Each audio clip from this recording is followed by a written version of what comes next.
ஆசைப்படுறதுல தப்பு இல்லை. ஆனால் அந்த ஆசை தேவைக்கு தகுந்த மாதிரி இருக்கணும். தேவைக்கு மீறிய ஆசைகள் இருக்குது பாருங்கள், அது தேவையில்லை. இந்த கருத்தை வலியுறுத்தது மாதிரி ஒரு கதை உண்டு. தேவேந்திரனுக்கு திடீர்னு வீடு கட்டணும்னு ஒரு ஆசை வந்து தான். வீடுன்னா நாம் கட்டுற மாதிரி இல்லை. தேவேந்திரன் வீடுன்னா சும்மாவா? ஒரு பிரம்மாண்டமான அரண்மனை கட்டணும். அது மாதிரி இந்த 3 லோகத்துலேயும் ஒரு அரண்மனை கிடையாது அப்படின்னு எல்லாரும் சொல்லணும். இது அவனோட ஆசை. உடனே தேவ தச்சரான விஸ்வகர்மாவை கூப்பிட்டான், உத்தரவு போட்டான். விஸ்வகர்மா தன்னுடைய உதவியாளர்களை எல்லாம் கூப்பிட்டு ஒன்றா சேர்த்துக்கிட்டார். படாத பாடுபட்டு ஒரு பெரிய அரண்மனையை கட்டி முடித்தார். கட்டி முடிக்க 1000 வருஷம் ஆச்சு. தேவேந்திரன் வந்து பார்க்குறான். அவனுக்கு திருப்தி ஏற்படலை. என்னுடைய அந்தஸ்துக்கு இது ரொம்ப சாதாரணமான கட்டிடம், இதை விட இன்னும் பெருசாக கட்டு அப்படின்னா. தேவ தச்சர் திணறி போயிட்டார். அவரால் அதுக்கு மேலே எதுவும் செய்ய முடியல. என்ன பண்ணுறதுன்னு யோசனை பண்ணார். நேராக நாரதர் காலில் போய் விழுந்தார். நீங்கள் தான் என்னை இந்த பிரச்சனையிலேருந்து காப்பாற்றணும்னார். நாரதர் யோசனை பண்ணார். சரி, கவலைப்படாதேன்னார். நேராக இந்திரன்கிட்ட போனார். இந்திரன் வந்து நாரதரை பார்த்த உடனே வாங்கன்னு கூட்டிகிட்டு போய் அரண்மனையை காட்டினான். இது மாதிரி ஒரு அரண்மனையை நீங்கள் வேறு எங்கேயாவது பார்த்துருக்குறீங்களா அப்படின்னு ரொம்ப பெருமையாக கேட்டான். நான் பார்த்ததில்லை, ஆனால் என்னை விட வயசில் மூத்தவர் மகரிஷி லோமேசர், அவர் ஒரு வேளை பார்த்துருக்கிறாரோ என்னமோ அப்படின்னார். உடனே அவரை மனசில் நினச்சி தியானம் பண்ணினார். அடுத்த கணம் லோமேசர் அங்கே வந்தார். இடையில் ஒரு சின்ன துண்டு, கையில் ஒரு கமண்டலம், தலையில் ஒரு பாய், அவ்வளவுதான் அவர்கிட்ட இருந்தது. எதுக்காக தலையில் எந்த பாய் அப்படின்னு கேட்டான் இந்திரன். என்ன மாதிரி அற்ப ஆயுள் உள்ள ஒரு ஜீவன் தனியாக வீடு கட்டிக்கிட்டு திண்டாடணுமா? இந்த பாய் தான் ஒரு வீடு மாதிரி எனக்கு நிழல் கொடுக்குது அப்படின்னார் அவர். என்னது, உங்களுக்கு வந்து அவ்வளவு கொஞ்சமான ஆயுளா அப்படின்னு ஆச்சரியத்தோடு கேட்டான் இந்திரன். ஆமாம், இதை பாரு, என்னுடைய மார்பில் ஒரு பொற்காசு அளவுக்கு ரோமம் உதிர்ந்துட்டுது. எப்போ என் உடம்புல உள்ள எல்லா ரோமமும் உதிர்ந்துருமோ அப்போ என்னுடைய ஆயுள் முடியும் அப்படின்னார். எப்போ அந்த ரோமங்கள் பூரா உதிரும்னு கேட்டான் இவன். ஒரு பிரம்மா மறைஞ்சதும் ஒரு ரோமம் உதிரும். என் உடம்புல உள்ள ரோமங்களின் எண்ணிக்கை எவ்வளவோ அவ்வளவு பிரம்மாக்கள் தோன்றி அவங்க ஆயுள் முடியும் பொழுது என் உடம்புல உள்ள ரோமங்கள் பூரா உதிரும் அப்படின்னார். அப்படின்னா ஒரு பிரம்மாவோட ஆயுள் எவ்வளவு காலம்னு கேட்டான். ஒரு பிரம்மாவுக்கு 100 தேவ வருஷம். ஒவ்வொரு தேவ வருஷத்துக்கும் 365 தேவ நாள். ஒவ்வொரு தேவ நாள்லேயும் ஒன்றை மாதிரி 14 இந்திரர்கள் தோன்றி மறைகிறாங்க அப்படின்னு மகரிஷி லோமேசர் சொல்கிறார். இதை கேட்டதும் இந்திரன் ஆடி போயிட்டான். அவ்வளவு ஆயுள் உள்ள இவரே அற்ப ஆயுள்னு சொல்கிறார். நான் என்னுடைய ஆயுளை பெருசாக நினச்சிக்கிட்டு பிரம்மாண்டமான அரண்மனை கட்டணும்னு ஆசைப்படுறேனே அப்படின்னு நினச்சான். எனக்கு வீடு கட்டின வரைக்கும் போதும்னு விட்டான். அதனால் நாமெல்லாம் நம்முடைய தேவைக்கு தகுந்த மாதிரி ஆசைப்படுறது தான் நியாயம். ஆனால் அப்படியே நடந்துக்கிறோம். மனுஷன் வந்து கடவுளையே ஏமாற்றி காசு வாங்கிறதுக்குள்ள ஆசைப்படுறான். ஒருத்தன் கடவுளை நினச்சி தவம் இருந்தான். கடவுள் நேரில் வந்தார். தேவலோகத்தில் ரூபாய்க்கெல்லாம் என்ன மதிப்புன்னு கேட்டான். அங்கெல்லாம் ரூபாய்ங்கிறது உங்கள் பணத்தில் 1 கோடி ரூபாய்க்கு சமம். அதாவது தேவலோகத்தில் 1 ரூபான்னா இங்கே 1 கோடி ரூபா. அது மாதிரி எங்களுக்கு ஒரு நாளுங்கிறது உங்கள் கணக்கில் 1 கோடி வருஷத்துக்கு சமம் அப்படின்னார் கடவுள். அப்படின்னா எனக்கு நீங்கள் அதிகமாக எதுவும் தர வேணாம், உங்கள் கணக்குப்படி ஒரே 1 ரூபா கொடுங்க, அது போதும்னா இவன் ரொம்ப சாமர்த்தியமாக. கடவுள் யோசனை பண்ணார். அது ஒன்றும் கஷ்டம் இல்லை, 1 ரூபா தானே கேட்குற, கொடுத்துட்றேன். ஆனால் இப்போ வரும்பொழுது நான் எடுத்துக்கிட்டு வரல, எங்கள் கணக்குப்படியே 1 நாள் பொறுத்துக்க பணத்தோடு வந்துடுறேன் அப்படின்னு சொல்லிவிட்டு பறந்து போயிட்டார். ஒரு அரசனும் அமைச்சரும் ஒரு நாள் ரொம்ப சாவகாசமாக பேசிக்கிட்டு இருந்தாங்களாம். அரசன் அமைச்சரை பார்த்து ஒரு கேள்வி கேட்டிருக்கார். ஏங்க அமைச்சரே, ஆசை இல்லாத ஒரு மனுஷனால் இருக்க முடியுமா அப்படின்னு. ஏன் முடியாது, துறவி அப்படிங்கிறவங்கெல்லாம் அப்படிப்பட்டவங்க தானே அப்படின்னாராம் அமைச்சர். அவங்கெல்லாம் உண்மையிலேயே ஆசையை விட்டவங்க தானா அப்படின்னு கேட்டாராம் ராஜா. அப்படி தான் இருக்கணும் அப்படின்னாராம் அமைச்சர். அப்படின்னா ஆசையே இல்லாத ஒரு உண்மையான துறவியை நான் பார்க்கணுமேன்னார். அது என்ன பிரமாதம், அதுக்கு நான் ஏற்பாடு பண்ணுறேன் அப்படின்னு விட்டார் இவர். சொல்லிவிட்டு உடனே புறப்பட்டு போனார். அங்கங்கே தேடினார். அப்புறம் தான் அவருக்கு புரிஞ்சுது உண்மை துறவியை கண்டுபிடிக்கிறது எவ்வளவு கஷ்டமான காரியம்னு. இருந்தாலும் ராஜா கிட்ட சொல்லியாச்சே உண்மை துறவியை காட்டுறேன்னு. இப்போ என்ன பண்ணுறது? ராஜா கிட்ட சொன்னபடி நடக்கலைன்னா அவருக்கு கோபம் வந்துடும். அமைச்சர் ஒரு யோசனை பண்ணார். அவருக்கு ஒரு வழி தெரிஞ்சுது. அதுதான் சரின்னு முடிவு பண்ணார். அதாவது அந்த ஊரில் அவருக்கு தெரிஞ்ச நாடக நடிகர் ஒருத்தர் இருக்கிறார், நல்லா நடிப்பார். அவரை போய் பார்த்தார். இதை பாருப்பா, எனக்காக நீ ஒரு காரியம் செய்யணும்னார். என்னன்னு கேட்டார் அவர். நீ ஒரு துறவி மாதிரி கொஞ்சம் நேரத்துக்கு நடிக்கணும். ராஜா வந்து உன்னை பார்த்துட்டு போகிற வரைக்கும் நடி, அது போதும். அதுக்காக உனக்கு 10,000 ரூபா தரேன் அப்படின்னார். அவர் எந்த காலத்தில் இவ்வளவு பணத்தை மொத்தமாக பார்த்துருக்கார். அதனால் உடனே சரின்னு ஒத்துக்கிட்டார். அமைச்சர் வந்து அரண்மனைக்கு திரும்பி வந்தார். என்ன அமைச்சரே, இன்னுமா ஒரு உண்மையான துறவி கிடைக்கலன்னார். உண்மையான துறவி ஒருத்தரை இப்போ தான் கொஞ்சம் நேரத்துக்கு முன்னாடி பார்த்து பேசிவிட்டு வர்றேன். அவர் நம்ம ஊருக்கு வெளியில் குளத்தங்கரையில் உள்ள ஒரு ஆலமரத்துக்கு அடியில் உட்காந்துருக்கிறார் அப்படின்னார் இவர். அப்படின்னா உடனே புறப்படுங்க அப்படின்னார் ராஜா. பரிவாரங்களோடு புறப்பட்டார். அங்கே அந்த மரத்தடியில் அந்த ஆள் வேஷம் போட்டுக்கிட்டு துறவி மாதிரி உட்காந்துருக்கிறான். ராஜா நேராக போனார். அந்த துறவி காலில் பொத்துன்னு விழுந்து வணங்கினார். உடனே ராணியும் அவர் காலில் விழுந்தாங்க. அடுத்தபடியாக அமைச்சர் விழுந்தார். அவருக்கு தெரியும் இது நம்ம ஆள் தான்னு. இருந்தாலும் என்ன பண்ணுறது, நேரம். அப்புறம் பரிவாரங்கள்லாம் துறவி காலில் விழுந்து ஆசீர்வாதம் வாங்கிட்டாங்க. ராஜா அப்புறமா தங்கத்தட்டில் பொன்னையும் பொருளையும் வச்சு அந்த துறவிக்கிட்ட ரொம்ப பணிவாக நீட்டுறார். தாங்கள் தயவு பண்ணி இதை ஏற்றுக்கணும் அப்படின்னு வேண்டிக்கிட்டார். அந்த துறவி பற்று இல்லாமல் அதை பார்த்தார். எல்லாத்தையும் திறந்துவிட்ட எனக்கு இதெல்லாம் எதுக்காக அப்படின்னு சொல்லி அதை மறுத்துட்டாராம். ஆஹா, உண்மையான துறவியை பார்த்துட்டோம் அப்படிங்கிற ஆனந்தம் அரசருக்கு. ரொம்ப நிம்மதியாக திருப்தியாக திரும்பி வந்தார் அரண்மனைக்கு. அதுக்கப்புறம் அமைச்சர் யாருக்கும் தெரியாமல் அந்த துறவிகிட்ட ஓடினார். சொன்ன பிரகாரம் பணத்தை நீட்டினார். இந்தாப்பா, நான் உங்ககிட்ட சொன்னபடி 10,000 ரூபா பணம் எடுத்துக்கோ அப்படின்னார். அந்த ஆள் ராஜா கிட்ட சொன்னது மாதிரியே எல்லாத்தையும் திறந்துவிட்ட எனக்கு இதெல்லாம் எதுக்காக வேணாம் அப்படின்னு விட்டாராம். நடித்த வரைக்கும் போதும்ப்பா, இனிமேல் இந்த நாடக வசனம்லாம் வேணாம், வேஷத்தை கலைச்சிரு, பணத்தை வாங்கிக்கோன்னார். இல்லைங்க, இது வேஷம் இல்லை, இது வசனமும் இல்லை, இது உண்மை. கொஞ்ச நேரம் துறவி மாதிரி நடித்ததுக்கே இந்த தேசத்து ராஜா, ராணி, அமைச்சர், பரிவாரங்கள் எல்லாம் என் காலில் விழுந்து வணங்குறாங்க. அப்படின்னா உண்மையான துறவியாக இருக்கிறது எவ்வளவு பெருமையான விஷயம். நான் உண்மையான துறவியாக ஆக போகிறேன், அப்படி முடிவும் பண்ணிட்டேன் அப்படின்னார் அந்த நடிகர். வேஷம் கூட எப்படிப்பட்ட விளைவுகளை உண்டு பண்ணுது பார்த்தீங்களா. நம்மால் ஒருத்தன் ரொம்ப வசதியாக தான் இருந்தான். ஒரு நாள் அவன் சொத்து பூரா திருட்டு போட்டுது. அதுக்கப்புறம் இவன் துறவி மாதிரி ஆகிட்டான். ஊர் ஊராக சுற்றினான். ஒரு குருநாதரை தேடி கண்டுபிடிச்சான். அவர்கிட்ட சீடனாக சேர்ந்துக்கிட்டான். அவனை பார்த்து ஒருத்தர் கேட்டார், நீ உண்மையான சீடன் தானான்னு. இல்லைங்க, சீடன் மாதிரி நடிச்சுக்கிட்டு இருக்கிறேன் அப்படின்னா. அது குரு துரோகம் இல்லையா அப்படின்னு கேட்டார் அவர்.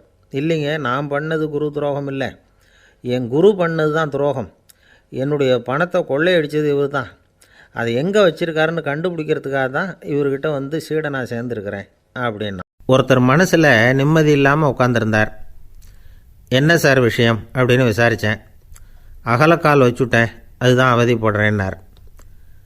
விவரமாக சொல்லுங்கன்னு. வீடு கட்டணும்னு ஆரம்பித்தேன், வேலை பாதியிலே நிற்கிது, கையில் பணம் இல்லை அப்படின்னார். இது மாதிரி ஆசாமிகள் பல பேரை நீங்கள் பார்த்துருக்கலாம். இவங்கெல்லாம் சுலபமாக மன அழுத்தத்துக்கு ஆளாயிடுறாங்க. மன உளைச்சல், அதாவது ஸ்ட்ரெஸ் அப்படின்னு சொல்கிறோமே, அதுக்கு அடிப்படையான சில காரணங்கள் உண்டு. அதாவது மிகையாக திட்டமிடுதல் அப்படிங்கிறதும் ஒரு முக்கியமான காரணம். நடைமுறை சாத்தியம் என்னங்கிறத மனசில் வச்சுக்கிட்டு எந்த திட்டத்தையும் தீட்டணும், அப்போ தான் அது சரியாக வரும். ரெண்டாவது காரணம் என்ன தெரியுமா, ஒரே நேரத்தில் பல்வேறு செயல்களில் ஈடுபடுறது. தொலைபேசியில் பேசிக்கிட்டே கையில் இருக்கிற கடிதத்தை படிச்சுக்கிட்டே எதிரில் உட்காந்துக்கிட்டு இருக்கிறவருக்கும் அப்பப்போ பதில் சொல்லிக்கிட்டு மனசில் பல்வேறு சிந்தனைகளை அப்படியே ஓட விட்டுக்கிட்டு இருக்கிறது, இதுவும் மன அழுத்தத்தை உண்டாக்குது. மூணாவது காரணம், எதிலேயும் வெற்றி மட்டும் எதிர்பார்க்குற ஒருதலைப்பட்சமான ஆர்வம். நாம் தொட்டதெல்லாம் வெற்றியாகவே முடியணும் அப்படின்னு எதிர்பார்க்குறவங்க ஏதாவது ஒன்றில் தோல்வியை கண்டால் தோண்டு போயிடுறாங்க. எப்படியும் முடியலாம்ங்கிற எண்ணம் ஏற்கனவே நமக்குள்ளே இருந்துட்டுதுன்னா அந்த அவஸ்தை வராது. அதனால் அதுவும் நம்ம வளர்த்து கொள்ள வேண்டிய ஒரு குணம். மன உளைச்சல் ஏற்படுறதுக்கு இன்னொரு காரணம், எதையும் வேகமாக செஞ்சுடணும் அப்படிங்கிற துடிப்பு. அந்த துடிப்பே மனசை அழுத்த ஆரம்பிச்சிடும். எந்த ஒரு காரியத்திலையும் தாமதமோ இடையூறோ ஏற்பட்டால் அதை பொறுத்துக்கிற மனப்போக்கம் வேணும். அது இல்லாதவங்க அழுத்தத்துக்கு ஆளாயிடுறாங்க. சில பேர் வேலைன்னு எந்த நேரம் பார்த்தாலும் வேலையே கதின்னு கிடப்பாங்க. பொழுதுபோக்குக்கோ உடற்பயிற்சிக்கோ குடும்பத்தில் உள்ளவங்க அல்லது நண்பர்கள் கூட கலந்துரையாடவோ கொஞ்சம் கூட நேரம் ஒதுக்க மாட்டாங்க. இந்த சுபாவம் மன அழுத்தத்தை உண்டு பண்ணும்.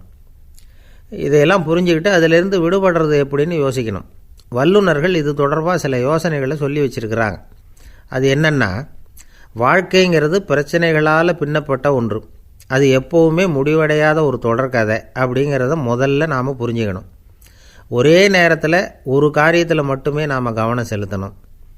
அடுத்தவங்க காரியத்தில் தலையிடக்கூடாது.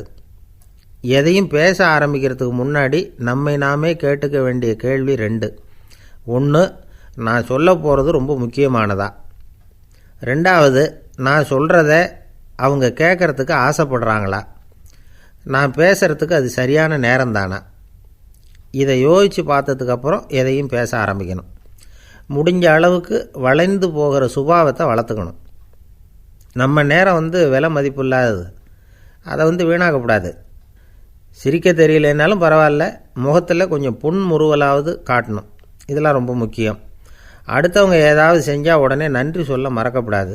தினமும் கொஞ்சம் நேரத்தை தனிமையில் செலவு பண்ணணும். மன உளைச்சலிருந்து விடுபடுறதுக்கு 3 முக்கிய வழிகள் சொல்கிறாங்க. அதை சுருக்கமாக ரெட் அப்படின்னு சொல்கிறாங்க. RED ஆங்கில எழுத்தில்.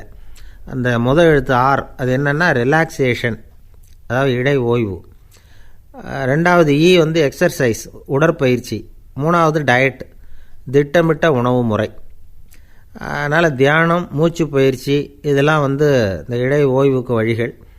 எந்த வேலையையும் தொடர்ந்து செய்யக்கூடாது. எல்லார்கிட்டையும் கலகலப்பாக பழகணும். மாதத்துக்கு ஒரு நாளாவது குடும்பத்தோடு வெளியில் போயிட்டு வரணும். சுலபமான உடற்பயிற்சிகளை செய்யலாம். உடற்பயிற்சிங்கிறது நமக்காக நாம் செய்கிற ஒரு நீண்டகால முதலீடு அப்படின்னு சொல்லுவாங்க. அதாவது லாங் டேர்ம் இன்வெஸ்ட்மெண்ட்டாக. அளவோடு சாப்பிட்ணும், மெதுவாக சாப்பிட்ணும். இதெல்லாம் கொஞ்சம் மனசில் வச்சுக்கிட்டு நடந்துக்கிட்டால் மகிழ்ச்சியாக வாழலாம். சில பேர் சாப்பாட்டு விஷயத்தில் ரொம்ப அக்கறை எடுத்துக்கிறது உண்டு. ஒரு குண்டு ஆசாமி சாப்பிட உக்காந்தார். முதல்ல ஒரு மாத்திரை சாப்பிட்டார். எதுக்குன்னு கேட்டோம். பசி எடுக்கிறதுக்குன்னார். சாப்பிட்டு முடித்தார். பிறகு மறுபடியும் ஒரு மாத்திரை சாப்பிட்டார். இது எதுக்குன்னு கேட்டோம். சாப்பிட்டது ஜீரணமாகறதுக்கு அப்படின்னார். வந்திக்கு முந்தர ஆசாமிகள் நம்மளில் பல பேர் உண்டு. அப்படி முந்தறதுக்கு கூட முயற்சி பண்ணுறவங்க நிறைய பேர் இருக்கிறாங்க. இதில் என்ன ஒரு விஷயம்னா, பந்திக்கு முந்துறது கூட தப்பு இல்லை. ஆனால் அப்படி ஒரு விருந்தில் ஆளாக போய் உட்காந்து சாப்பிட்டா கூட வெளியில் வர்றப்ப என்ன பெரிய விருந்து வச்சுட்டான், சாம்பாரில் உப்பு இல்லை, ரசத்தில் காரம் இல்லை அப்படின்னு குறை சொல்லிகிட்டே வர்றது இருக்குது பாருங்கள். அது சரியில்லை, நாகரிகமும் இல்லை. கல்யாண பத்திரிகையில் என்ன போட்டிருக்குது, என் பொண்ணுக்கும் இன்னார் பையனுக்கும் கல்யாணம், எல்லாரும் குடும்பத்தோடு வந்திருந்து மணமக்களை ஆசீர்வதிக்கணும், இப்படி தானே போட்டிருக்கோம். குடும்பத்தோடு விருந்து சாப்பிட்டு சாப்பாடு எப்படி இருக்குன்னு அபிப்பிராயம் சொல்லிவிட்டு போங்க அப்படின்னா போட்டிருக்கு கல்யாண பத்திரிகையில். ஒருத்தர் வீட்டு விசேஷத்துக்கு போயிருக்கோம்னா எவ்வளவோ அசௌகரியங்கள் நமக்கு ஏற்படலாம். ஏராளமான கூட்டம் வந்திருக்கும். எல்லாரையும் அவங்க தனித்தனியாக கவனிச்சிக்கிட்டு இருக்க முடியாது. நாம் தான் அனுசரித்து நடந்துக்கணும். நாமளாக போய் வாழ்த்த வேண்டியவங்களை வாழ்த்தி விட்டு சேரணும். அதை விட்டுட்டு பத்திரிக்கை கொடுத்தானேன்னு போனேன், கவனிப்பே சரியில்லை அப்படின்னு புலம்பிக்கிட்டு இருக்கக்கூடாது.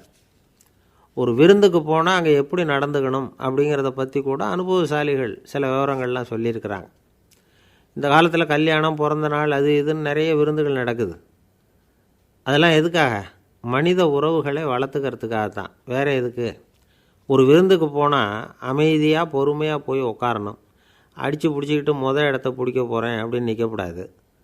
முதல் பந்தி நடந்துக்கிட்டு இருந்தால் அது முடிஞ்சு இலை எடுத்து சுத்தம் பண்ணதுக்கு அப்புறம் போய் உட்கார்றது தான் நாகரீகம்.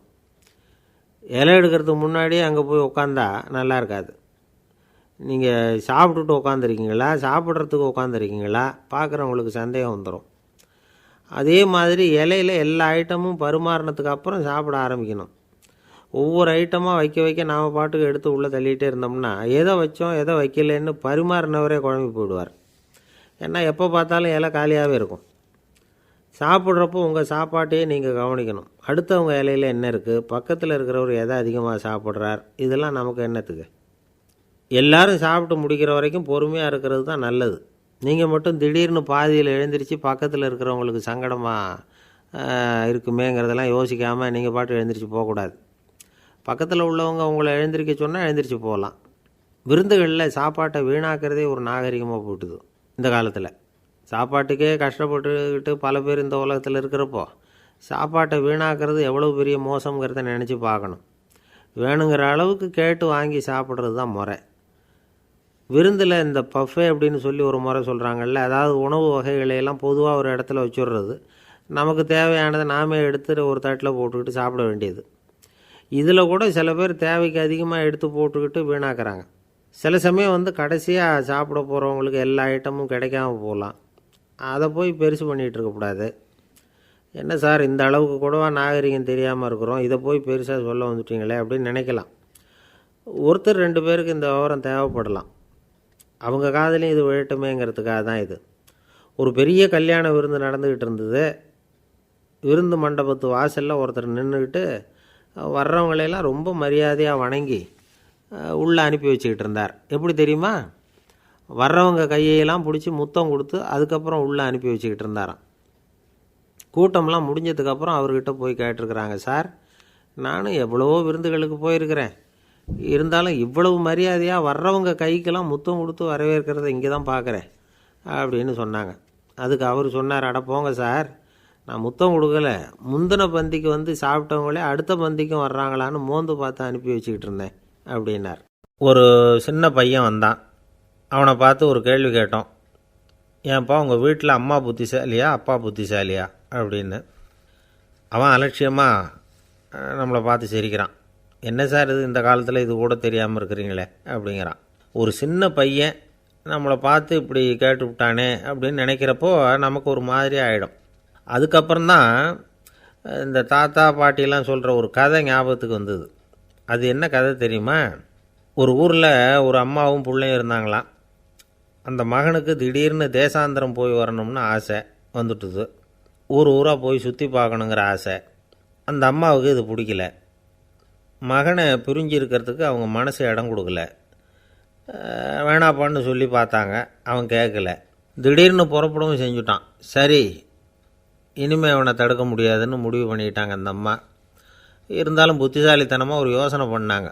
மகனை கிட்டத்தில் கூப்பிட்டாங்க. அவங்ககிட்ட சொன்னாங்க, இதை பாருப்பா, நீ தேசாந்திரம் போகிறதுன்னு தீர்மானம் பண்ணிவிட்ட, அதை நான் தடுக்கலை, போயிட்டு வந்துடும். ஆனால் போகிறதுக்கு முன்னாடி எனக்கு ஒரு வாக்குறுதி கொடுத்துட்டு போ அப்படின்னாங்க. போகிறப்போ ராத்திரியாக இருந்தாலும் பகலாக இருந்தாலும் சரி, புளிய மரத்து நிழலில் தான் தங்கணும். திரும்பி வர்றப்போ இரவும் பகலும் நீ வேப்ப மரத்து நிழல்லே தங்கணும் அப்படின்னாங்க. சரி, அப்படியே செய்கிறேன்னு சொல்லி வாக்குறுதி கொடுத்தான் பையன். புறப்பட்டு போனான். போகிற வழியில் புளிய மரத்து நிழல்லையே தங்கினான், தூங்கினான். அப்படி போய்கிட்டே இருந்தான். 7ஆவது நாள் அவன் உடம்பு சுகமில்லாமல் போயிட்டுது. ரொம்பவும் பலவீனமாயிட்டான். இனிமேல் நடக்க முடியாதுங்கிற நிலைமை வந்துட்டுது. யோசித்து பார்த்தான், சரி இதுக்கு மேலே போக வேண்டாம் அப்படின்னு முடிவு பண்ணிவிட்டு திரும்பி வர ஆரம்பிச்சிட்டான். திரும்பி வர்றப்போ வழியில் வேப்ப மரத்து நிழல்லையே தங்கி தங்கி வந்தான். நாளுக்கு நாள் உடம்பு சரியாக வந்துட்டுது. 7ஆவது நாள் வீட்டுக்கு சேர்றான். உடம்பு பழையபடியே கலகலப்பாயிட்டுது. பூர்ண சுகம். தேசாந்திரம் போன பையன் திரும்பி வந்துட்டானே அப்படின்னு அந்த அம்மா ஆச்சரியப்படலை. ஏன்னா அவங்களுக்கு தெரியும் இப்படி ஆகும்னு. பையன் சீக்கிரமாக திரும்பி வரணுங்கிறதுக்காக தான் அவங்க அந்த யோசனையை சொன்னாங்க. என்ன விஷயங்கிறதையும் அவங்களே சொன்னாங்க. மகனே, புளிய மரத்து நிழல் உடம்புக்கு உஷ்ணத்தை கொடுக்கும், சீக்கம் உண்டாக்கும். அதனால் நீ தொடர்ந்து புளிய மரத்து நிழலில் தங்கினாவே நோய்க்கு ஆளாயிட்டதுனால நல்ல பயணத்தை முடிச்சுக்கிட்டு திரும்பி வரணுங்கிற முடிவுக்கு வந்துட்ட.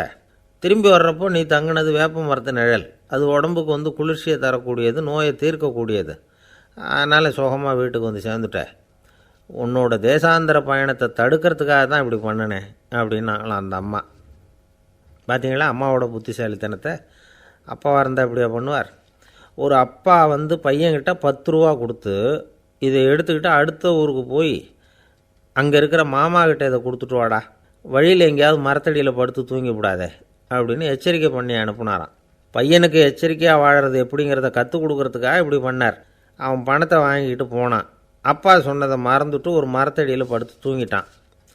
அவனுக்கு தெரியாமல் அவன் பின்னாடியே போன அப்பா அவன் கையில் இருந்த அந்த 10 ரூபாயை நைஸாக எடுத்துகிட்டு வந்துட்டார். அவன் பையில் தானே வச்சுருந்தான், அது தெரியாமல் எடுத்துகிட்டு வந்துட்டார். அவன் தூங்கிக்கிட்டு இருக்கான். எடுத்துகிட்டு ஒரு மறுபடியும் வீட்டுக்கு வந்துட்டார். பையன் முழிச்சுக்கிட்டு பையை தடவி பார்க்குறான், பணத்தை காணும். அழுதுகிட்டே திரும்பி வந்தான். அப்பா கிட்ட விஷயத்த சொன்னான்.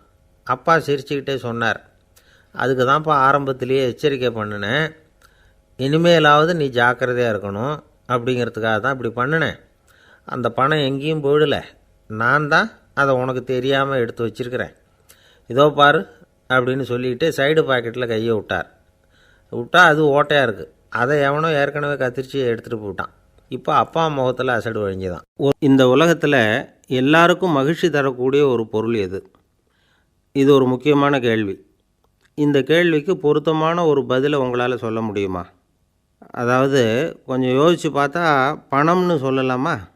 இப்போ கையில் காசு இல்லாதவங்ககிட்ட ஒரு 10 ரூபாயை கொடுத்தா அது அவனுக்கு சந்தோஷத்தை கொடுக்கும்.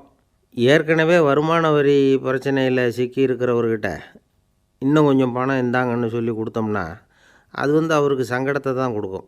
அதனால் அந்த கேள்விக்கு பணங்கிறது பொருத்தமான பதிலாக இருக்க முடியாது. கேள்வி என்னென்னா, இந்த உலகத்தில் எல்லாருக்கும் மகிழ்ச்சி தரக்கூடிய ஒரு பொருள் எது? சரி, இனிப்புன்னு சொல்லலாமா? ஏன்னா எல்லாருக்கும் இனிக்க தானே செய்யும். அதுலேயும் ஒரு சிக்கல் இருக்குது. சர்க்கரை வியாதிக்காரங்களுக்கு அது என்ன சந்தோஷத்தையாக கொடுக்கும்? ஆக எல்லாருக்கும் வேறுபாடு எதுவும் இல்லாமல் மகிழ்ச்சியை கொடுக்கக்கூடியது வேறு ஏதோ ஒன்று இருக்குது. அது என்னன்னு கண்டுபிடிக்கணும். அதுதான் இன்றைக்கி தகவல். இப்போ அதை கண்டுபிடிக்கணும்னா இந்த கதையை கேட்கணும். அது என்ன கதைன்னா, ஒரு ஊரில் ஒரு ராஜா இருந்தார். அவருக்கும் இதே சந்தேகம் வந்துட்டுது. அதாவது எல்லாருக்கும் இன்பம் தரக்கூடிய பொருள் எது அப்படின்னு. இதுக்கு பதில் தெரிஞ்சுக்கிறதுக்கு ஆசைப்பட்டார். சரி, அதுக்கு என்ன செய்யலாம்னு யோசனை பண்ணார். நாட்டு மக்களுக்கு பகிரங்கமாக ஒரு அறிவிப்பு கொடுத்தார். நம்ம நாட்டு மக்கள் இன்பம் தரக்கூடிய பொருள் எதுன்னு நினைக்கிறாங்களோ அதை கொண்டுக்கிட்டு வந்து அரண்மனையில் உள்ள கண்காட்சி மண்டபத்தில் வைக்கலாம். அப்படி அவங்க வைக்கிற பொருள்களில் எது எல்லாருக்கும் இன்பம் தரக்கூடியதாக இருக்குமோ அதை வச்சவருக்கு 1000 பொற்காசுகள் பரிசு அப்படின்னு அறிவிப்பு கொடுத்துட்டார். ஜனங்கள் இந்த அறிவிப்பை கேட்டாங்க. அதுக்கப்புறம் சும்மா இருப்பாங்களா? 1000 பொற்காசுன்னா சும்மாவா? அவங்க கையில் என்னென்ன கிடைச்சிதோ அதையெல்லாம் கொண்டாந்து அரண்மனை காட்சி மண்டபத்தில் வச்சுட்டாங்க. அதுக்கப்புறமா ராஜா அங்கே வந்தார். ஒவ்வொன்றா பார்த்துக்கிட்டே வந்தார். முதல்ல ஒரு குயில் இருந்தது, இனிமையாக பாடக்கூடிய குயில். இந்த குயிலோட இன்னிசை எல்லாருக்கும் இன்பம் தரக்கூடியது தான். இருந்தாலும் காது கேட்காதவங்களுக்கு இந்த இசை எப்படி இன்பம் தர முடியும்? அதனால் இது சரியில்லைன்னு விட்டார். அடுத்தபடியாக போனார். அங்கே என்ன வச்சுருக்குறாங்கன்னு பார்த்தா ஒரு அழகான மயில் அங்கே தோகை விரித்து ஆடிக்கிட்டு இருக்குது. இந்த மயிலோட ஆட்டம் மனசுக்கு இன்பம் தரக்கூடியது தான். இருந்தாலும் பார்வை இல்லாதவங்க இந்த ஆட்டத்தை பார்த்து ரசிக்க முடியுமா? முடியாது. அதனால் இதுவும் சரியில்லை அப்படின்னு சொல்லிவிட்டார். அதுக்கு அடுத்தபடியாக போனார். பல வகையான இனிப்பு பண்டங்களை வச்சுருந்தாங்க. பார்த்தார், வயசானவங்களுக்கும் நோயாளிகளுக்கும் இது இன்பம் தராது, துன்பம் தான் கொடுக்கும் அப்படின்னார். இப்படி ஒவ்வொன்றா பார்த்துக்கிட்டே போகிறார். அழகான மலர்கள், கனிகள், ஓவியங்கள் எதுவுமே பொருத்தமாக தெரியல. சகல பேருக்கும் இன்பம் தரக்கூடிய வகையில் எதுவும் இல்லை. கடைசியாக வந்தார். அங்கே ஒரு களிமண் பொம்மை இருந்தது. அது என்ன பொம்மை தெரியுமா? பசியால் வாடி இருக்கிற ஒருத்தருக்கு ஒரு அம்மா இனிமையாக பேசிக்கிட்டு சோறு போடுறது மாதிரி அந்த பொம்மையை செஞ்சுருந்தாங்க. அதுக்கு கீழே அன்பு அப்படின்னு எழுதியிருந்ததுதான். ராஜா பளிச்சுன்னு ஒரு முடிவுக்கு வந்தார். அந்த பொம்மையை செஞ்ச சிற்பியை வரவழைச்சார், பரிசு கொடுத்தார். அன்பு ஒன்று தான் எல்லாருக்கும் இன்பம் அளிக்கக்கூடிய பொருள். காது கேட்காதவங்களும் அதை கேட்க முடியும், பார்வை இல்லாதவங்களும் அதை பார்க்க முடியும், குழந்தைகளும் அதை உணர முடியும் அப்படின்னு அதுக்கு விளக்கம் கொடுத்தார் அந்த மன்னர். இந்த உலகத்தில் எல்லாருக்கும் மகிழ்ச்சி தரக்கூடிய ஒரு பொருள் அன்பு தான். அதை புரிஞ்சுக்கிட்டு தான் சில கணவன்மார்கள் மனைவி பேரில் ரொம்ப அன்பை காட்டிக்கிறது வழக்கம். ஒரு வீட்டு வாசப்படி பக்கமாக மழைக்கு ஒதுங்கினார் ஒருத்தர். மழை தூரிக்கிட்டு இருந்தது, இருட்டு நேரம். அந்த வீட்டில் இருந்தவர், இன்றைக்கி ராத்திரி வேணும்னா இங்கேயே தங்கிட்டு காலையில் போங்க அப்படின்னார். உடனே இவர் சொன்னார், ரொம்ப நன்றிங்க, ஒரு 10 நிமிஷத்தில் இதை வந்துவிடுறேன் அப்படின்னு சொல்லிவிட்டு எங்கேயோ ஓடினார். 10 நிமிஷம் கழித்து திரும்பி வந்தார். ஆமாம், எங்கே போயிட்டு வந்தீங்கன்னு கேட்டார் வீட்டில் இருந்தவர். நேராக எங்கள் வீட்டுக்கு போய் மனைவிக்கிட்ட இன்றைக்கி ராத்திரி இங்கேயே தங்கிக்கிறேன்னு சொல்லிவிட்டு வந்துவிட்டேன் அப்படின்னார் அவர். அன்பில் இது ஒரு ரகம். 1816 வருஷம் செப்டம்பர் மாதம் 11ஆம் தேதி பிரான்ஸ் தேசத்தில் உள்ள ஒரு மருத்துவமனை. அங்கே ஒரு இளம் டாக்டர் கொஞ்ச நாளைக்கு முன்னாடி தான் அந்த ஆஸ்பத்திரியில் புதுசாக வேலைக்கு சேர்ந்துருக்கிறார். அவர் பேர் ரெனே லெனக். அவர் அன்னைக்கு காலையில் அந்த மருத்துவமனையில் அப்படியே ரவுண்ட்ஸ் வந்துக்கிட்டு இருக்கிறார். வார்டில் ஒரு படுக்கையில் ஒரு இளம்பெண் படுத்திருக்கிறார். அந்த பொண்ணுக்கு இருதய நோயாக இருக்கலாம்ங்கிறது மற்ற டாக்டர்கள் சந்தேகம். அந்த காலத்துல எல்லாம் ஒருத்தருடைய இருதய துடிப்பை தெரிஞ்சுக்கணும்னா நோயாளியின் மார்பில் டாக்டர் காதை வச்சு பார்த்து தான் தெரிஞ்சுக்கிறது வழக்கம். ஆனால் இந்த பெண்ணும் இளம்பெண், அந்த டாக்டரும் புதுசாக சேர்ந்துருக்கிறவர். அதனால் பரிசோதனை பண்ண தயங்கினார். கொஞ்ச நேரம் யோசனை பண்ணார். திடீர்னு ஒரு ஞாபகம் வந்தது அவருக்கு. அதாவது அன்றைக்கி விடியற் காலையில் தோட்டத்தில் அப்படி வாக்கிங் போயிட்டு இருந்தப்போ சின்ன பசங்கள்லாம் ஒரு மரக்கட்டையை வச்சு விளையாடிக்கிட்டு இருந்தாங்களாம். அதை இவர் பார்த்துருக்கிறார். அது என்ன விளையாட்டுனா, ஒரு நீளமான மரப்பலகை, அதில் ஒரு முனையில் ஒரு பையன் தன்னுடைய காதை வச்சுக்கிட்டு இருக்கிறான், மறுமுனையில் இன்னொரு பையன் அந்த மரப்பலகையை ஒரு ஆணியால் கீறிக்கிட்டு இருக்கிறான். ஒரு முனையில் ஆணியால் கீறும் பொழுது மறுமுனையில் காதை வச்சிருக்கிற பையனுக்கு அந்த சத்தம் துல்லியமாக கேட்குது. அந்த டாக்டருக்கு காலையில் பார்த்த இந்த விளையாட்டு ஞாபகத்துக்கு வந்துட்டுது. உடனே என்ன பண்ணார் தெரியுமா? ஒரு நீளமான காகிதத்தை எடுத்தார். அதை அப்படியே உருளை மாதிரி உருட்டினார். ஒரு முனையை அந்த நோயாளியின் மார்பில் இடது பக்கம் வச்சார், இன்னொரு முனையில் தன்னுடைய காதை வச்சார். என்ன ஆச்சரியம்! நோயாளியின் மார்பில் நேரடியாக காதை வச்சு கேட்குறத விட துல்லியமாக கேட்டுது இதய துடிப்பு. இதய துடிப்பு மட்டும் இல்லை, மூச்சு இழுத்து விடுறது, திரவ பொருள்களின் அசைவு, எல்லா சத்தமும் தெளிவாக கேட்குது. கிரேக்க மொழியில் ஸ்டெத்தாஸ் அப்படின்னா மார்பு, ஸ்கோப்பின் அப்படின்னா பார்ப்பதுன்னு அர்த்தம். அதனால் டாக்டர் ரெனே லெனக் தான் கண்டுபிடிச்ச கருவிக்கு ஸ்டெத்தஸ்கோப் அப்படின்னு பேர் வச்சார். அவரே முதல் மாடலையும் செஞ்சார். அளவு ரொம்ப பெருசாக இருந்தது, சுலபமாக எடுத்துகிட்டு போகிறது கஷ்டம், அது அவ்வளோ கஷ்டமாக இருந்தது அது. அதனால் அவரே அதை அப்புறம் 2 பிரிவாக தயார் பண்ணார். இது 2 துண்டையும் டாக்டர் தன்னோட கோட்டு பாக்கெட்டில் வச்சுக்கலாம், தேவைப்படுறப்ப எடுத்து ஒன்றா சேர்த்துக்கலாம். இப்படி தான் அவர் ஆரம்பத்தில் பண்ணார். தன்னுடைய இந்த கண்டுபிடிப்பை பற்றி அவர் ஒரு புத்தகம் எழுதினார். நிறைய விற்றுது, புகழும் பணமும் சேர்ந்தது. பணமும் புகழும் சேர்ந்தது மாதிரியே அவருக்கு ஒரு நோயும் சேர்ந்தது. அது என்ன நோயின்னு கண்டுபிடிக்கிறதுக்கும் அவர் கண்டுபிடிச்ச கருவி தான் உபயோகப்பட்டு தான். அவரே அதை கண்டுபிடிச்சார். அவருக்கு வந்திருந்தது காச நோய். 1826ஆம் வருஷம் ஆகஸ்ட் மாதம் 13ஆம் தேதி உலகத்தின் முதல் ஸ்டெதஸ்கோப்பை கண்டுபிடிச்ச டாக்டர் ரெனே லெனக் காலமானார். அவர் சாகிறதுக்கு முன்னாடி மரத்தால் செஞ்சு வச்சுருந்த ஸ்டெதஸ்கோப்பை தனக்கு வேண்டியப்பட்ட ஒரு டாக்டர்கிட்ட கொடுத்து, என்னுடைய சொத்துக்கள்லேயே ரொம்ப வசந்தது அப்படின்னு சொன்னாராம். அதுக்கப்புறம் 3 வெள்ளைக்காரங்க சேர்ந்து இந்த கருவியில் சில மாற்றங்களை பண்ணாங்க. ஆனால் 1829 லண்டனில் டாக்டர் நிக்கோலஸுங்கிறவர் ஒரு காதால் இதய துடிப்பை கேட்குறத விட டாக்டர் 2 காதாலையும் கேட்குறது தான் சரியாக இருக்கும் அப்படின்னு ஒரு கருத்தை வெளியிட்டார். அதுக்கப்புறம் ரொம்ப காலம் கழித்து 1852 ஜார்ஜ் காமான் அப்படிங்கிறவர் ரப்பர் டியூபுகளை உபயோகப்படுத்தி 2 காதாலையும் கேட்குற மாதிரி ஒரு புதிய வடிவத்தை அதுக்கு கொடுத்தார். அதுக்கு பிறகு அது படிப்படியாக எவ்வளவோ மாற்றங்கள் இருந்தாலும் ஆரம்பத்தில் டாக்டர் ரெனே லெனக் உருவாக்கின அடிப்படை மாடலை யாரும் மாற்றி அமைக்கலைங்கிறது தான் முக்கியமான விஷயம். நமக்கு தெரிஞ்ச ஒரு ஆஸ்பத்திரி, அதில் ஒரு நோயாளி, காலை நேரத்தில் நர்ஸு அந்த பக்கமாக போயிட்டு இருந்தாங்க. அதை பார்த்துட்டு ஒரு நர்ஸுன்னு கத்துறார். நர்ஸு அவசரமாக ஓடி என்ன விஷயம்னு கேட்டாங்க. சிஸ்டர், இங்கே பாருங்கள், உங்கள் டாக்டரை என் நெஞ்சில் அவர் காதை வச்சு கேட்டுக்கிட்டு இருக்கிறார் அப்படின்னார் நோயாளி. சிஸ்டர் பதட்டப்படாமல், அதனால் என்ன, இந்த டாக்டர் பழமையான விஷயங்களில் ரொம்ப நம்பிக்கை உள்ளவர், அதனால் ஸ்டெதாஸ்கோப்பை உபயோகப்படுத்தாமல் காதை வச்சு கேட்குறார், அது ஒன்றும் தப்பு இல்லை அப்படின்னாங்களாம். ஐயோ, அதுக்காக இல்லை சிஸ்டர், இவர் என் நெஞ்சு மேலே தலையை வச்சது நேற்று ராத்திரி 9 மணி, இப்போ விடிஞ்சு போச்சு, இன்னமும் தலையை எடுக்கவே இல்லை, அதுக்காக தான் சந்தேகப்பட்டு உங்களை கூப்பிட்றேன். அரேபிய நாடு, அங்கே ஒரு ஆட்சி தலைவர், அரேபிய நாட்டு ஆட்சி பொறுப்பை ஏற்றுக்கிட்டவர். அவர் ஆட்சி பொறுப்பை ஏற்றுக்கிட்ட பிறகு ஒரு நாள் ஒரு தெருவில் நடந்து போய்கிட்டு இருந்தார். அவர் தோளில் ஒரு பெரிய துணி மூட்டை, அதை சுமந்துக்கிட்டு கடத்தெருவை நோக்கி அவர் போய்கிட்டு இருக்கிறார். வழியில் அவரை சந்தித்தார் உமர். அவர் கேட்டார், கலீஃபா அவர்களே, எங்கே புறப்பட்டுட்டீங்க அப்படின்னு கேட்டார். கலீஃபான்னா ஆட்சி தலைவர்னு அர்த்தம். இதுக்கு அவர் சொன்னார், நான் துணி வணிகம் செய்கிறவன், அதனால் துணி வியாபாரம் செய்கிறதுக்காக போயிட்டுருக்கிறேன்னார். நீங்கள் இப்போ இந்த நாட்டுக்கு ஆட்சி தலைவர், ஆட்சி பொறுப்பில் இருக்கிறீங்க, நீங்கள் வியாபாரம் செய்ய போட்டால் அரசு பணிகளை செய்கிறது யார் அப்படின்னு கேட்டார் அவர். நான் அரசு பணிகளை மட்டுமே செஞ்சுக்கிட்டு இருந்தால் என் குடும்பத்தை காப்பாற்றுறது யார் அப்படின்னு கேட்டார் அவர். இப்படி கேட்டவர் யார் தெரியுமா? அவர் தான் அபூபக்கர், இறை தூதர் முகமது அவர்களுக்கு பிறகு கலீஃபாவாக தேர்ந்தெடுக்கப்பட்டவர். அப்போலாம் ஆட்சி தலைவர்களுக்கு சம்பளம்னு எதுவும் கிடையாது. இந்த பிரச்சனையை எப்படி தீர்க்கிறதுன்னு யோசனை பண்ணார் உமர். அபு உபைதா அவர்கள்கிட்ட அழைச்சிட்டு போனார். அவர் யாருன்னா, அவர் தான் பொது நிதி கருவூலத்தின் பொறுப்பாளர்.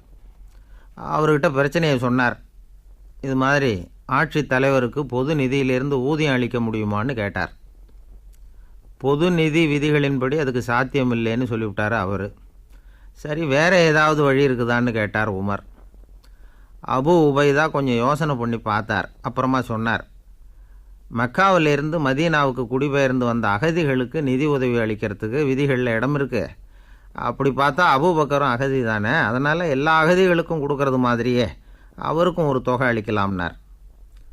கலீஃபா அபூபக்கருக்கு இந்த அகதி உதவித்தொகையைத்தான் கொடுத்துட்டு வந்தாங்களாம். குடும்ப செலவுக்கு அது போதுமானதாக இல்லை. இருந்தாலும் கலீஃபாங்கிறதுக்காக மற்ற அகதிகளை விட அதிகமாக தொகையை பெற அவர் விரும்பலை. மார்பு பக்கம் கிழிஞ்சிருந்த ஒரு மேலாடையை தான் அவர் அணிஞ்சிருந்தார். அவருடைய துணைவியார் அஸ்மா அவங்க ஒரு நாள் தேன் அருந்த ஆசையாக இருக்குன்னாங்களாம். நமக்கு கிடைக்கிற ஊதியம் குடும்ப செலவுக்கே போதுமானதா இல்லையே, இந்த நிலையில் தேன் வாங்கிறதுக்கு காசுக்கு நான் எங்கே போவேன்ருக்கார் அவர். கொஞ்ச நாள் கழித்து அவங்க ஒரு தொகையை அவர்கிட்ட கொடுத்து தேன் வாங்கிட்டு வர சொன்னாங்களாம். இவருக்கு ஆச்சரியம், ஏது இந்த பணம்னு கேட்டிருக்காரு. நீங்கள் தினமும் குடும்ப செலவுக்காக கொடுத்துக்கிட்டு வந்த பணத்தில் கொஞ்சம் கொஞ்சமாக மிச்சப்படுத்தி வச்சேன்னாங்களாம். அபூபக்கர் அந்த பணத்தை எடுத்துக்கிட்டு நேராக பொது நிதி கருவூல பொறுப்பாளர்கிட்ட போனார். இந்த பணத்தை பொது நிதியில் சேர்த்துருங்க, இது அதிகப்படியாக எனக்கு தரப்பட்டு வந்த ஊதியம், அடுத்த மாதத்துலேருந்து இந்த தொகையை குறைச்சிங்கன்னு வேறு சொல்லிவிட்டாராம். பசியை தணிக்க தேவையான அளவு உணவு, ஒரு ஜோடி உடை, இதை தவிர கூடுதலாக மக்கள் பொது நிதியிலிருந்து வாங்கிக்கிறதுக்கு என் குடும்பத்தாருக்கு உரிமை இல்லை அப்படின்னு சொல்லி கண்டிப்பாக சொல்லிவிட்டாராம். அவர் வாங்கிட்டு வந்த இந்த குறைந்த ஊதியம் கூட அவர் மனசை உறுத்திக்கிட்டே இருந்தது.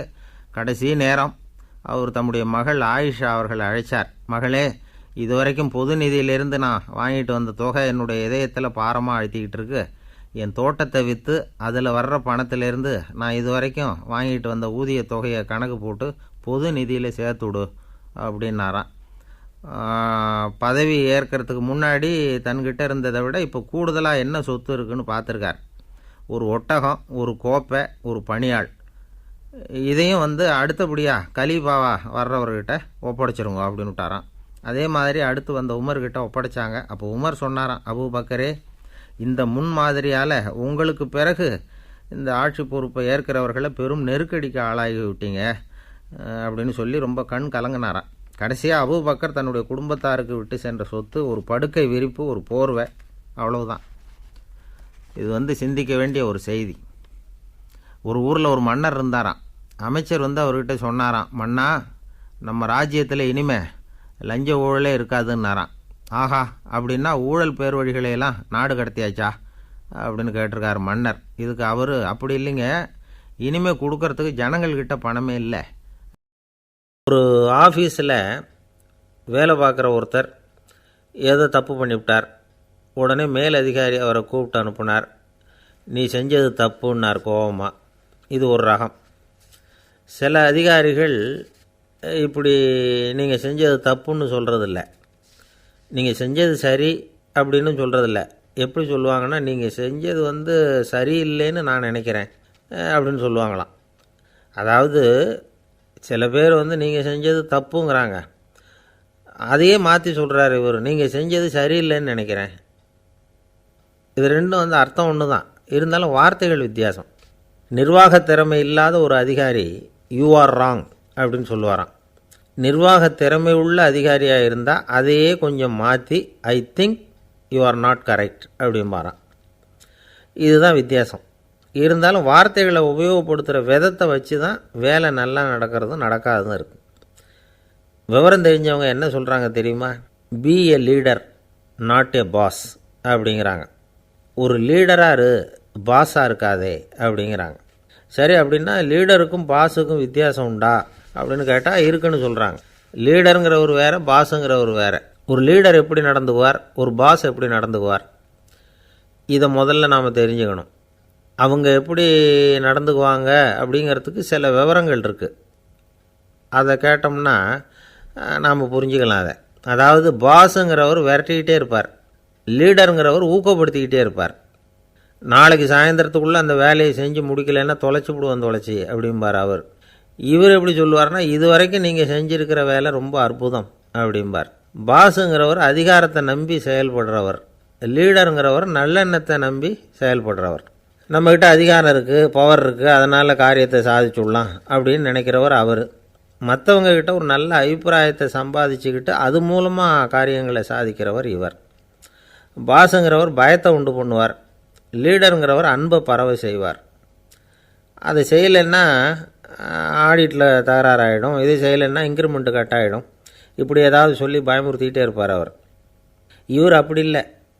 உடம்பு இப்படி இருக்குது, வீட்டில் எல்லோரும் சௌக்கியமாக இருக்கிறாங்களா, ஆஃபீஸில் எல்லாம் வசதியாக இருக்குதா, நான் ஏதாவது உதவி செய்யணுமா அப்படின்னு அன்புக்கு முக்கியத்துவம் கொடுப்பார். பாஸுங்கிறவர் எதுக்கெடுத்தாலும் நான் சொல்லிகிட்டு இருப்பார், லீடருங்கிறவர் நாமன்னு சொல்லிகிட்டு இருப்பார். பாஸுங்கிறவர் தப்புக்கு காரணம் யாருன்னு பார்ப்பார், லீடருங்கிறவர் தப்பு என்னன்னு பார்ப்பார். இதுதான் ரெண்டு பேருக்கு வித்தியாசம். The boss shows who is wrong, the leader shows what is wrong அப்படின்னு சொல்லுவாங்க. இந்த காரியம் எப்படி செய்யப்பட்டிருக்கு அப்படின்னு தெரிஞ்சுக்கிறவர் பாஸ். இந்த காரியத்தை எப்படி செய்யணும்னு செஞ்சு காட்டுறவர் லீடர். பாஸுங்கிறவர் பணியாளர்களை திட்டுவார், லீடர் மரியாதைக்குரியவராக நடத்துவார், அதுக்குரியவராக அவர் நடந்துக்குவார். செய்கிற வேலையை ஒரு சுமையாக நினைக்க வைக்கிறவர் பாஸ், செய்கிற வேலையை ஒரு சந்தோஷமாக ஆக்கிறவர் லீடர். ஒரு முதலாளியாக இருக்கிறவர் அல்லது ஒரு நிர்வாகியாக இருக்கிறவர் இது மாதிரியான நுணுக்கங்களையெல்லாம் தெரிஞ்சு வச்சுக்கிறது நல்லது. ஒரு பாஸ் இருக்கார், அவர் ஒரு நாள் ரொம்ப பெருமையாக தன்னோட ஆஃபீஸை பற்றி பேசிக்கிட்டு இருந்தார். எனக்கு கீழே 200 பேர் வேலை செய்கிறாங்க சார், நான் ஒரு கோடு கிழிச்சா அவங்க அதை தாண்டாத அளவுக்கு நான் நடந்துக்கிறேன் சார் அப்படின்னார் அவர். அது எப்படி முடியுது உங்களால் அப்படின்னு கேட்டோம். நான் கோடே கிழிக்கிறதில்ல சார் அப்படின்னார். ஒருத்தர் ரொம்பவும் மகிழ்ச்சியாக வந்துக்கிட்டு இருந்தார். என்ன விஷயம்னு விசாரித்தேன். நான் தோற்று போயிட்டேன், அதுதான் மனசுக்கு மகிழ்ச்சியாக இருக்குது அப்படின்னார். எனக்கு இது ரொம்ப ஆச்சரியமாக போச்சு. இந்த உலகத்தில் தோற்று போகிறவங்க யாரும் மகிழ்ச்சியாக இருக்கிறதில்ல. அப்படி இருக்கிறப்ப இவர் இப்படி சொல்கிறாரே, எங்கே தோற்று போனீங்கன்னு கேட்டேன். அதுக்கப்புறம் தான் அவர் விவரமாக சொன்னார். என்னோட 5 வயசு குழந்தையோடு நான் விளையாடிக்கிட்டு இருந்தேன், அந்த விளையாட்டில் என் குழந்தை ஜெயிச்சு விட்டுது, நான் தோற்று போயிட்டேன் அப்படின்னார் ரொம்ப உற்சாகமாக. நான் யோசித்து பார்த்தேன். அதாவது நாம் சின்ன குழந்தையாக இருக்கிறப்போ எந்த விளையாட்டில் கலந்துக்கிட்டாலும் அதில் நாம் தான் ஜெயிக்கணும்னு ஒரு வெறி நமக்குள்ளே இருக்கும். நம்மளை எதிர்த்து விளையாடுறவர் நல்லவரா கெட்டவரா, பெரியவரா சின்னவரா அப்படிங்கிறதெல்லாம் முக்கியம் கிடையாது. அவர் தோற்று போகணும், நாம் ஜெயிக்கணும், அதுதான் முக்கியம். எதிரியை சந்தோஷப்படுத்த விளையாடுகிற கலை அப்போ நமக்கு தெரியறதில்ல. வாழ்க்கையில் ஒரு பக்குவம் வந்ததுக்கு அப்புறம் வெற்றி பெறணுங்கிற மன அழுத்தம் போயிடுது. போட்டியில் ஜெயிக்கணுங்கிறத விட குழந்தையை சந்தோஷப்படுத்தணுங்கிறது முக்கியமாக போச்சு. ஜெயிக்கணுங்கிற வெறி ஓடி போட்டுது. ஒரு குழந்தையாக இருந்தப்போ நம்ம வளர்ச்சிக்கு உதவிய வெறி பெரியவனானதுக்கு பிறகு நமக்கு எதிரியாக மாறுது. அதை சரியான சமயத்தில் நாம் புரிஞ்சுக்கிட்டோம்னா போதும், நாம் பொழைச்சிக்கலாம். ஒவ்வொரு மனுஷனுமே வாழ்க்கையோட அடுத்த கட்ட வளர்ச்சியில் அடி எடுத்து வைக்கிற நேரத்தில் தன்கிட்ட இருந்து ஏதோ ஒரு குணத்தை அல்லது தன் குணம் இருந்த ஏதோ ஒரு உறவை நாம் இழக்கத்தான் வேண்டியிருக்குது. ஒரு கட்டம் வரைக்கும் உதவியாக இருந்த குணம் அடுத்த கட்டத்துக்கு தடையாக கூட மாறிடலாம். இந்த பரிமாண மாற்றத்துக்கு உள்ளாகிற ஒவ்வொருத்தரும் பிரத்யட்சமாக இதை உணர்றாங்க. ஆனால் பல பேர் எப்படின்னா பழசை திறந்துவிட்டு புதிய கொள்கைகளை உருவாக்கிக்கிறதுக்கு இஷ்டம் இல்லாமல் இருந்துடுறாங்க, அல்லது அப்படி செய்ய முடியாமல் தவிக்கிறாங்க. இதையெல்லாம் மீறி அந்த பழசை திறந்துட்டா அதை இழந்ததால் உண்டாகிற மன அழுத்தம் சில காலத்துக்கு வருத்திக்கிட்டு தான் இருக்கும், வேறு வழி இல்லை. ஆரோக்கியமான ஒரு முன்னேற்றத்துக்காக அந்த மன அழுத்தத்தை தாங்கிக்கத்தான் வேணும் அப்படிங்கிறாரு அந்த உலக புகழ்பெற்ற மேதை ஒருத்தர், இந்த ஸ்காட் பெக் அப்படிங்கிறவர். பிறந்த நாள் முதல் இதுதான் சரி அப்படின்னு கற்பிக்கப்பட்டு வந்த ஒவ்வொரு தத்துவத்தையும் தங்களுடைய வளர்ச்சிக்கு தகுந்த மாதிரி மாற்றி அர்த்தப்படுத்தி கொள்ள முடியாமல் வாழ்க்கை சூழலில் அப்படியே அரைப்பட்டு தூளாகிறவர்கள் தான் ரொம்ப தவிக்கிறாங்களாம். இதுதான் அவருடைய கருத்து. பெரும்பாலும் மனிதர்களுடைய நடுத்தர வயசில், அதாவது 30 தாண்டுகிற சமயத்தில் தான் இந்த தவிப்பு உண்டாகுதான். இதை தான் மேற்கத்திய நாடுகளில் அடிக்கடி மிட் லைஃப் கிரைசிஸ் அப்படின்னு சொல்கிறாங்க. அப்பப்போ பழசையெல்லாம் தொலைச்சி விட்டு புதுசாக பிறக்கிறதுக்கு கற்றுக்கணும். ஒவ்வொரு நிமிஷத்தையும் அந்த நிமிஷத்துக்கு ஏற்ற சித்தாந்தம் கொண்டவர்களாக சந்திப்போம் அப்படிங்கிறார் அந்த உளவியல் நிபுணர். இப்படி பழகிக்கிட்டால் வாழ்க்கை இன்பமயம், இல்லைன்னா தவிப்பு மயம்தான். பழசை தொலைக்க முடியாதவர்களில் எத்தனையோ பேர் உண்டு, எத்தனையோ ரகம் உண்டு. அதில் வேடிக்கையான நண்பர்களும் உண்டு, ஒருத்தர் நண்பர் வீட்டுக்கு போனார். அவர் ஏதோ இனிப்பு பலகாரம் கொடுத்து சாப்பிட சொல்லியிருக்கிறாங்க அவங்க வீட்டில். இவர் சாப்பிட்டு பார்த்துட்டு சொன்னாராம், சார் 6 மாதத்துக்கு முன்னாடி ஒரு தடவை இங்கே வந்தேன், அப்போது ஒரு இனிப்பு பலகாரம் கொடுத்தீங்க, அது இதை விட நல்லா இருந்தது சார் அப்படின்னாராம். அப்போ செஞ்ச அதே இனிப்பு பலகாரம் தான் சார் இதுவும் அப்படின்னாராம் அவர். அந்த ஆள் என்னை கண்ணாப்புண்ணான்னு திட்டிவிட்டான் சார், அதை நினச்சா எனக்கு ரொம்ப வருத்தமாக இருக்குது அப்படின்னு சொல்லி கவலைப்பட்டார் ஒருத்தர். இதில் கவலைப்படுறதுக்கு என்ன இருக்குது அப்படின்னார் ஒரு பெரியவர். அவர் ஒரு மகான். என்ன சார் இப்படி சொல்கிறீங்க, ஒருத்தர் நம்ம பார்த்து திட்டுனா வருத்தமாக இருக்காதா அப்படின்னார். அது எப்படி வருத்தமாக இருக்கும், திட்டுறதுங்கிறது என்ன, அது வெறும் சத்தம் தானே அப்படின்னார் அந்த பெரியவர். நம்ம ஆளுக்கு தலையை பிச்சுக்கலாம் போல் இருந்தது. இருக்காது அப்படின்னா நமக்கே அப்படி தானே தோணுது. அந்த பெரியவர் சொல்கிறது ரொம்ப பெரிய விஷயம். அதை நாம் புரிஞ்சிக்க முயற்சி பண்ணலாம்னா நடைமுறை வாழ்க்கைக்கு அது ஒத்து வர்றது மாதிரி தெரிய மாட்டேங்குது. இருந்தாலும் அந்த பெரியவர் அதுக்கு என்ன தான் விளக்கம் கொடுக்குறாருன்னு பார்ப்போமே. ஒரு ரயில் போயிட்டுருக்கு, அதில் ஒரு சாது போயிட்டுருக்கார். அந்த ரயில் அவர் ஹரித்வாரம் போயிட்டுருக்கார். அவர் ரயிலில் ஏகப்பட்ட கூட்டம். நம்ம ஊர் ரயில் கேட்கவா வேணும், டிக்கெட் வாங்கிட்டு கொஞ்சம் பேர், வாங்காத கொஞ்சம் பேர். அது என்னத்துக்கு அனாவசியமாக டிக்கெட் அப்படிங்கிற நினப்பில் பாதி பேர். இந்த கூட்டத்துக்கு மத்தியில் அந்த சாதுவும் போயிட்டுருக்கிறார். உட்கார்றதுக்காக இருந்த இடத்துல ஒரு ஆள் படுத்துருக்கிறான், கொஞ்சம் முரட்டு ஆசாமி. அவன் கால் பக்கத்தில் கொஞ்சோண்டு இடம் பாக்கி இருந்தது. அந்த இடத்துல இந்த சாது உட்காந்துருந்தார். மெதுவாக உட்காந்துக்கிட்டார் போய். ஆனால் அந்த ஆள் ராத்திரி பூரா இவரை காலால் உதச்சிக்கிட்டே இருக்கிறான். அது இவருக்கு ரொம்ப அவமானமாக பட்டுது. அதனால் துக்கம் ஏற்பட்டுது. இருந்தாலும் அதை ஒரு மாதிரியாக சகிச்சுக்கிட்டே இவர் சேர்ந்தார். பொழுது விடிஞ்சுது. அந்த சாது ஹரித்வார் சேர்ந்தார். அங்கே ஒரு பெரிய ஞானியை சந்தித்தார்.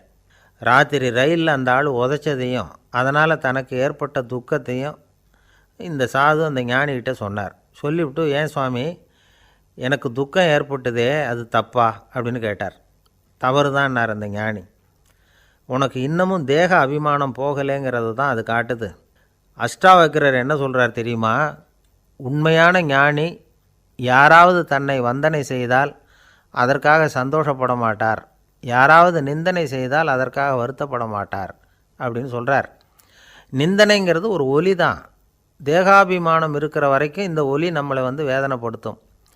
நான் தேகம் இல்லை, ஆத்மா அப்படிங்கிற நினைவு இருந்தால் இந்த ஒலி நம்மளை பாதிக்காது. மனு என்ன சொல்கிறார் தெரியுமா, ஒரு சாதகன் பாராட்டுதலை விஷம்னு நினச்சி பயப்படணும், அவமானத்தை அமிர்தம்னு நினச்சி சந்தோஷப்படணுங்கிறார். அவமானப்பட்டால் கவலைப்படாமல் எப்படி இருக்க முடியும் அப்படின்னு தான் நமக்கு தோணும். அதனால தான் நம்மளில் யாரும் இதுக்கு உதாரணமாக யாரையும் காட்ட முடியல. புத்தரையும் கபீரையும் உதாரணமாக காட்டுறாங்க. அவங்களுக்கெல்லாம் அவமானம் ஏற்பட்டப்போ கவலையே படலையாம். புத்தரை அவமானப்படுத்தணுங்கிறதுக்காக கௌசாம்பி ராணி ஒரு இளம் பெண்ணை கொலை பண்ணி சடலத்தை புத்தர் குடிசைக்கு முன்னாடி போட சொன்னார். போட்டாங்க. புத்தர் தான் அந்த பொண்ணை கெடுத்து கொலை பண்ணிவிட்டார்னு எல்லோரும் நினச்சாங்க. ஆனால் புத்தர் இதை பற்றி கவலையே படலை. அப்புறமா உண்மை தெரிஞ்சதும் புத்தர் புகழ் இன்னும் அதிகமாகிட்டுது. ஒரு பெரிய சபையில் ஒரு மோசமான பொண்ணு நுழைஞ்சி தனக்கும் கபீருக்கும் சம்பந்தம் உண்டுன்னு சொன்னான். கபீர் கவலைப்படலை. அவங்க மாதிரியெல்லாம் நாமளும் இருக்க கற்றுக்கணும். நிந்தனை, அபகீர்த்தி, அவமானம் எல்லாம் ஆண்டவன் கொடுக்குற பிரசாதம்னு நினைக்கணும் அப்படின்னு சொல்கிறார் அந்த ஞானி. இதை கேட்ட இந்த காலத்து ஆசாமி ஒருத்தர், நான் கூட அப்படி தான் சார், யாராவது அவமானப்படுத்தினா கவலைப்பட மாட்டேன். நேற்று கூட ஒருத்தர் என்ன பலார்னு அரைஞ்சுட்டார், நான் கொஞ்சம் கூட கவலைப்படலை, பேசாமல் வந்துட்டேன்னார். ஏன் அப்படி வந்துட்டீங்க அப்படின்னு. அவர் அரைஞ்சதுலேயும் ஒரு அர்த்தம் இருந்தது, அதனால தான் அப்படி வந்துட்டேன்னார். ஏன் அரைஞ்சாருன்னு கேட்டேன். 10 வருஷத்துக்கு முன்னாடி 15 ரூபா அவர்கிட்ட கடன் வாங்கினேன், அதை கேட்டு கேட்டு பார்த்துட்டு கடைசியாக தான் அரைஞ்சார் அப்படின்னார். ஆண்டவனுடைய பிரசாதம் இவருக்கு அடிக்கடி கிடைக்கும் போல இருக்குது. என்ன சார் உங்கள் பையன் என்ன செஞ்சுக்கிட்டு இருக்கிறான் இப்போது அப்படின்னு கேட்டார் ஒருத்தர். அடிக்கடி கண்ணாடி முன்னாடி நின்று அழகு பார்த்துக்கிட்டு இருக்கிறான் சார் அப்படின்னார் அப்பா. இளம் பருவம் இப்படி தான் இருக்கும், அதையெல்லாம் சாதாரணமாக நினச்சிடாதீங்க அப்படின்னார் அவர். என்ன சார் சொல்கிறீங்க, கண்ணாடி முன்னாடி நின்றுக்கிட்டு நேரத்தை வீணாக்கிக்கிட்டு இருக்கான், அதை ஒரு பெரிய விஷயமாக நான் நினைக்கணுமா அப்படின்னார் இவர். இளம் பருவத்தில் இளைஞர்களுக்கும் சின்ன பொண்ணுங்களுக்கும் அடிக்கடி கண்ணாடியில் பார்க்கணும்னு தோணும். அது வெறுமனே அழகு பார்க்குறது மட்டும் இல்லை, அவங்க தங்களையே தேடி கண்டுபிடிக்கிற ஒரு முயற்சி அது. இது ஒரு மனோதத்துவ விளைவு. இது வரைக்கும் சின்ன பிள்ளையாக இருந்துட்டோம், இனிமேல் நாமளும் மற்றவங்க மாதிரி மனிதர்கள் தான் அப்படிங்கிற உணர்வு அவங்களுக்கு வருது. தங்களோட முகம் எப்படி இருக்குது, அழகு எப்படி இருக்குது, உடம்பு நேரம் எப்படி இருக்குது, முடி எப்படி இருக்குது அப்படிங்கிறதையெல்லாம் கண்டுபிடிக்கிறாங்க. அதுக்கப்புறம் இன்னொரு ஆணோ பொண்ணோ தன்னை கவனிக்கணும் அப்படின்னு நினைக்கிறாங்க. இதெல்லாம் மனோதத்துவ உண்மைகள், இதெல்லாம் இயற்கை. இதை பார்த்துட்டு பெற்றவங்க பிள்ளைங்க கெட்டு போட்டாங்க அப்படின்னு நினைக்கக்கூடாது, அவங்கள திட்டிக்கிட்டே இருக்கக்கூடாது. இன்றைக்கி பல குடும்பங்களில் இதுதான் நடந்துக்கிட்டு இருக்குது. மனுஷ வாழ்க்கையிலேயே இப்படியும் இல்லாத அப்படியும் இல்லாத ஒரு பருவம் இளம் பருவம். 13லேருந்து 19 வயசுக்கு உட்பட்ட ஆண்கள் பெண்கள் இந்த வகையை சேர்ந்தவங்க, டீனேஜ் குரூப். இவங்கள சின்னவங்கன்னு நினச்சிட முடியாது, பெரியவங்கன்னு நினச்சிட முடியாது. இவங்க ரொம்ப சென்சிட்டிவ். சமூகம் நினச்சா இவங்களை நல்லவங்களாகவும் ஆக்கலாம், கெட்டவங்களாகவும் ஆக்கலாம். கொஞ்சம் அக்கறை எடுத்துக்கிட்டால் பெரிய பெரிய மேதைகளையும் விஞ்ஞானிகளையும் உருவாக்கலாம். ஆனால் நடக்கிறது என்ன தெரியுமா? அநேகமாக இவங்களை யாருமே சரியாக புரிஞ்சுக்கிறது இல்லை, இவங்களை சரியாக நடத்துகிறதும் இல்லை. இது வரைக்கும் நாம் சொல்கிறத கேட்டுக்கிட்டு இருந்தான், இப்போல்லாம் அவன் இஷ்டத்துக்கு நடக்க ஆரம்பிச்சுட்டான் அப்படின்னு வருத்தப்படுற பெற்றோர்கள் அதிகம். இது வருத்தப்படுற விஷயம் இல்லை, சந்தோஷப்பட வேண்டிய விஷயம். உங்கள் புள்ள சொந்தமாக யோசிக்க ஆரம்பிக்கிறதும் நடந்துக்க ஆரம்பிக்கிறதும் ஒரு தப்பான விஷயமா? அவன் கடைசி வரைக்கும் உங்கள் பேச்சையே கேட்டுக்கிட்டு இருக்கணுங்கிறது என்ன நியாயம்? இன்றைக்கி இளைஞர்களை பெரியவங்க தப்பாக புரிஞ்சுக்கிட்டு தவறாக நடத்துறதுனால தான் அவங்களுக்கு வெறுப்பு, எரிச்சல், மனக்கசப்பு எல்லாம் உண்டாகுது. பெற்றவங்க சரியாக மதிக்கிறது இல்லை அப்படிங்கிற ஒரே காரணத்தினாலேயே வீணாக போகிற பிள்ளைங்க இன்றைக்கி அதிகம். சரி, பெற்றவங்களுக்கு இன்றைக்கி என்ன தான் புத்தி சொல்ல வர்றீங்க அப்படின்னு கேட்குறீங்களா? நாம் எதையும் சொல்ல வரல, ஆனால் அது சம்பந்தமான சில நிபுணர்கள் சொல்லியிருக்கிறத உங்கள் காதில் போட்டு வைக்கலாம். அது என்னென்னா, பிள்ளைங்க கிட்ட அன்பு செலுத்துங்க. குழந்தையாக இருந்தப்போ எவ்வளவு பாசமாக இருந்தீங்க, வளர வளர அதை ஏன் குறைச்சிக்கிறீங்க? பெற்றவங்களின் அன்பான வார்த்தைகளுக்கு ஏங்குறவங்க தான் இன்றைய இளைஞர்கள். அவங்க எதை சொன்னாலும் அதை அக்கறையாக காது கொடுத்து கேளுங்க, அலட்சியப்படுத்தாதீங்க. அவங்க விரும்புகிறது உங்கள்கிட்டேருந்து ஒரு மதிப்பு, மரியாதை, அங்கீகாரம், இவ்வளவுதான். அவங்க அவங்களாவே முடிவுகள் எடுக்கட்டும், அதுக்கு நீங்கள் உதவியாக இருங்க, அது போதும். மற்றவங்க முன்னாடி, முக்கியமாக அவங்க நண்பர்கள் முன்னாடி அவங்கள பற்றி மட்டமாக பேசாதீங்க. அவங்கக்கிட்ட பொய் சொல்லக்கூடாது. நீங்கள் சொன்னது பொய்ன்னு தெரிஞ்சு போச்சுன்னா உங்கள் பேரில் அவங்களுக்கு இருக்கிற மதிப்பு போயிடும், நம்பிக்கை போயிடும். அவங்களுக்கு முன்னாடி நீங்கள் சண்டை போடக்கூடாது. உங்கள் பிள்ளைய எப்பவும் இன்னொரு பிள்ளையோட ஒப்பிட்டு பேசுகிற வேலையே வேணாம். கூட பிறந்த மற்றவங்களோட கூட ஒப்பிடக்கூடாது. இப்படி செஞ்சால் அவன் உங்ககிட்டையும் பிரியமாக இருக்க மாட்டான், அவங்ககிட்டையும் பிரியமாக இருக்க மாட்டான். புள்ள எங்கே போகிறான், என்ன பண்ணுறான் அப்படின்னுலாம் துப்பறிஞ்சிக்கிட்டு இருக்கக்கூடாது. இளைஞர்கள் தனிமையை விரும்புகிறவங்க. அவங்கள பெட்டியில் வச்சு மூடி பாதுகாக்கணும்னு நினைக்கக்கூடாது. அவங்கள எப்படி பாதுகாக்கிறது அப்படிங்கிறது அவங்களுக்கே தெரியும். உங்கள் புள்ள எப்படி நடந்துக்கணும்னு நீங்கள் எதிர்பார்க்குறீங்களோ அது மாதிரி நீங்கள் நடந்து காட்டுங்க, அது போதும். ஒரு வீட்டில் அப்பாவும் அம்மாவும் பேசிக்கிட்டு இருக்கிறாங்க. என்னங்க, நம்ம பொண்ணு பெரியவளாயிட்டா, அடிக்கடி கண்ணாடி முன்னாடி போய் நின்றுக்கிட்டு இருக்கிறா, சீக்கிரமாக ஒரு பையனை பார்த்து கல்யாணத்தை முடிக்காமல் இப்படி மசன்னு கல் மாதிரி உட்காந்துருக்குறீங்களே அப்படின்னு சத்தம் போட்டாங்க அந்த அம்மா. அவசரப்படாத, பார்க்குறதுக்கு கண்ணுக்கு அழகாக லட்சணமாக புத்திசாலியாக ஒரு பையன் கிடைக்க வேணாமா, அதுதான் பார்த்துக்கிட்டு இருக்கிறேன் அப்படின்னார் அப்பா. இதுக்கு அந்த அம்மா சொல்கிறாங்க, எங்கள் அப்பா இப்படியெல்லாம் நினச்சிக்கிட்டு இருந்திருந்தா எனக்கு கல்யாணமே ஆயிருக்காது தெரியுமா அப்படின்னாங்களாம். அம்மாக்காரங்களுக்கு அடிக்கடி ஏற்படுற கவலை ஒன்று உண்டு, அதாவது குழந்தை சரியாக சாப்பிட மாட்டேங்குதே அப்படிங்கிற கவலை. இவங்கெல்லாம் ஒரு விஷயத்தை நல்லா புரிஞ்சுக்கணும். குழந்தைகள்ங்கிறவங்க பெரியவங்க மாதிரி இல்லை. அவங்க கடிகாரத்தில் மணியை பார்த்துட்டு சாப்பிட்றதுக்கு உட்கார்ற ரகம் கிடையாது. பசிச்சா சாப்பிடுவாங்க, இல்லைன்னா விளையாடுவாங்க அல்லது தூங்குவாங்க. அது புரியாமல் அவங்கள கட்டாயப்படுத்தி அல்லது மிரட்டி சாப்பிட வைக்கிறது ரொம்ப தப்பு. ஒரு 8 மாத குழந்தைக்கு 3 மணி நேரத்துக்கு ஒரு தடவை பசிக்கும். அந்த நேரம் பார்த்து சாப்பாடு கொடுத்தா அடம் பண்ணாமல் அது பாட்டுக்கு சாப்பிட்ரும். அதே குழந்தைக்கு 1 வயசு ஆகிறப்போ 4 மணி நேரத்துக்கு ஒரு தடவை பசிக்கும். இந்த வயசில் இயற்கையாகவே பசி குறைஞ்சிருக்கும். அது புரியாமல் என் குழந்தை முன்னாடி மாதிரி இப்போ சரியாக சாப்பிட மாட்டேங்கிறான் அப்படின்னு சில பேர் டாக்டர்கிட்ட போய் சொல்லிக்கிட்டு இருப்பாங்க. இன்னொரு விஷயம், ஒரு குழந்தைக்கு வயசு அதிகமாகிற வேகத்துக்கு உடம்பு எடையும் அதிகமாகிக்கிட்டே போகாது. உடம்பு எடை அதிகமாகிற வேகம் குறைஞ்சிக்கிட்டே வரும். 6 மாத குழந்தைக்கு ஒரு வாரத்தில் 150 கிராம் எடை கூடும். ஒரு வயசில் வாரத்துக்கு 71 கிராம் எடை கூடும். இது புரியாமல் அதிகமாக சாப்பாட்டை கொடுத்து குழந்தைய கஷ்டப்படுத்தக்கூடாது. ஏன்னா அளவுக்கு மீறின உணவு அஜீரணத்தை உண்டு பண்ணிவிடும். குழந்தைக்கு ஒரு தட்டில் கொஞ்சமாக ஆகாரத்தை வச்சு கொண்டுகிட்டு போய் கொடுக்கணும். மலை மாதிரி குவிச்சு வச்சா அதை பார்த்ததுமே பசி அடங்கி போயிடும். அடித்து மிரட்டி பயமுறுத்தி குழந்தைய சாப்பிட வைக்கிற பழக்கம் இருக்குது பாருங்கள், அதுக்கு ஃபுட் ஃபோர்ஸிங் அப்படின்னு பேர். இப்படி பண்ணுனா குழந்தைக்கு சாப்பாட்டில் விருப்பம் குறைஞ்சிரும், அதை கண்டாவே வெறுக்க ஆரம்பிச்சிடும். அது மாதிரி உளம் சார்ந்த பசி குறைவு, சைக்கோஜெனிக் அனோரெக்சியா அது ஏற்படுமா. சாப்பாடுங்கிறதே ஒரு தண்டனை மாதிரி தோணும். குழந்தைகளுக்கு பிடிச்ச மாதிரியான ஆகாரத்தை கொடுக்கணும். சத்து அதிகம் இருக்குங்கிறதுக்காக அதுக்கு பிடிக்காத ஆகாரத்தை கொடுத்து கட்டாயப்படுத்தக்கூடாது. குழந்தைகளுக்கு 2 வயசு ஆகிறப்போ இயற்கையாகவே எதிர்மறை குணம் உண்டாகும். அதாவது அந்த எதிர்மறையாக பேசுகிறது. இது மாதிரி சமயங்களில் நாம் என்ன சொல்கிறோமோ அதுக்கு நேர்மாறாக நடந்துக்கும். ஏட்டிக்கு போட்டி. சாப்பிட சொன்னால் விளையாட போகும், விளையாட சொன்னால் சாப்பாடு கேட்கும். இதை புரிஞ்சுக்கிட்டு நடந்துக்கணும். குழந்தை சொன்ன பேச்சை கேட்கலேன்னு கோவப்படக்கூடாது. குழந்தை வளர வளர பிடிவாத குணம் வர்றது சகஜம். கேட்டதை வாங்கி கொடுத்தா தான் சாப்பிடுவேன் அப்படின்னு பிடிவாதம் பண்ணும். வாங்கி கொடுத்துடுறது தான் உத்தமம். நீங்களும் அதுக்கிட்ட பிடிவாதம் பண்ணிகிட்டு இருக்கக்கூடாது.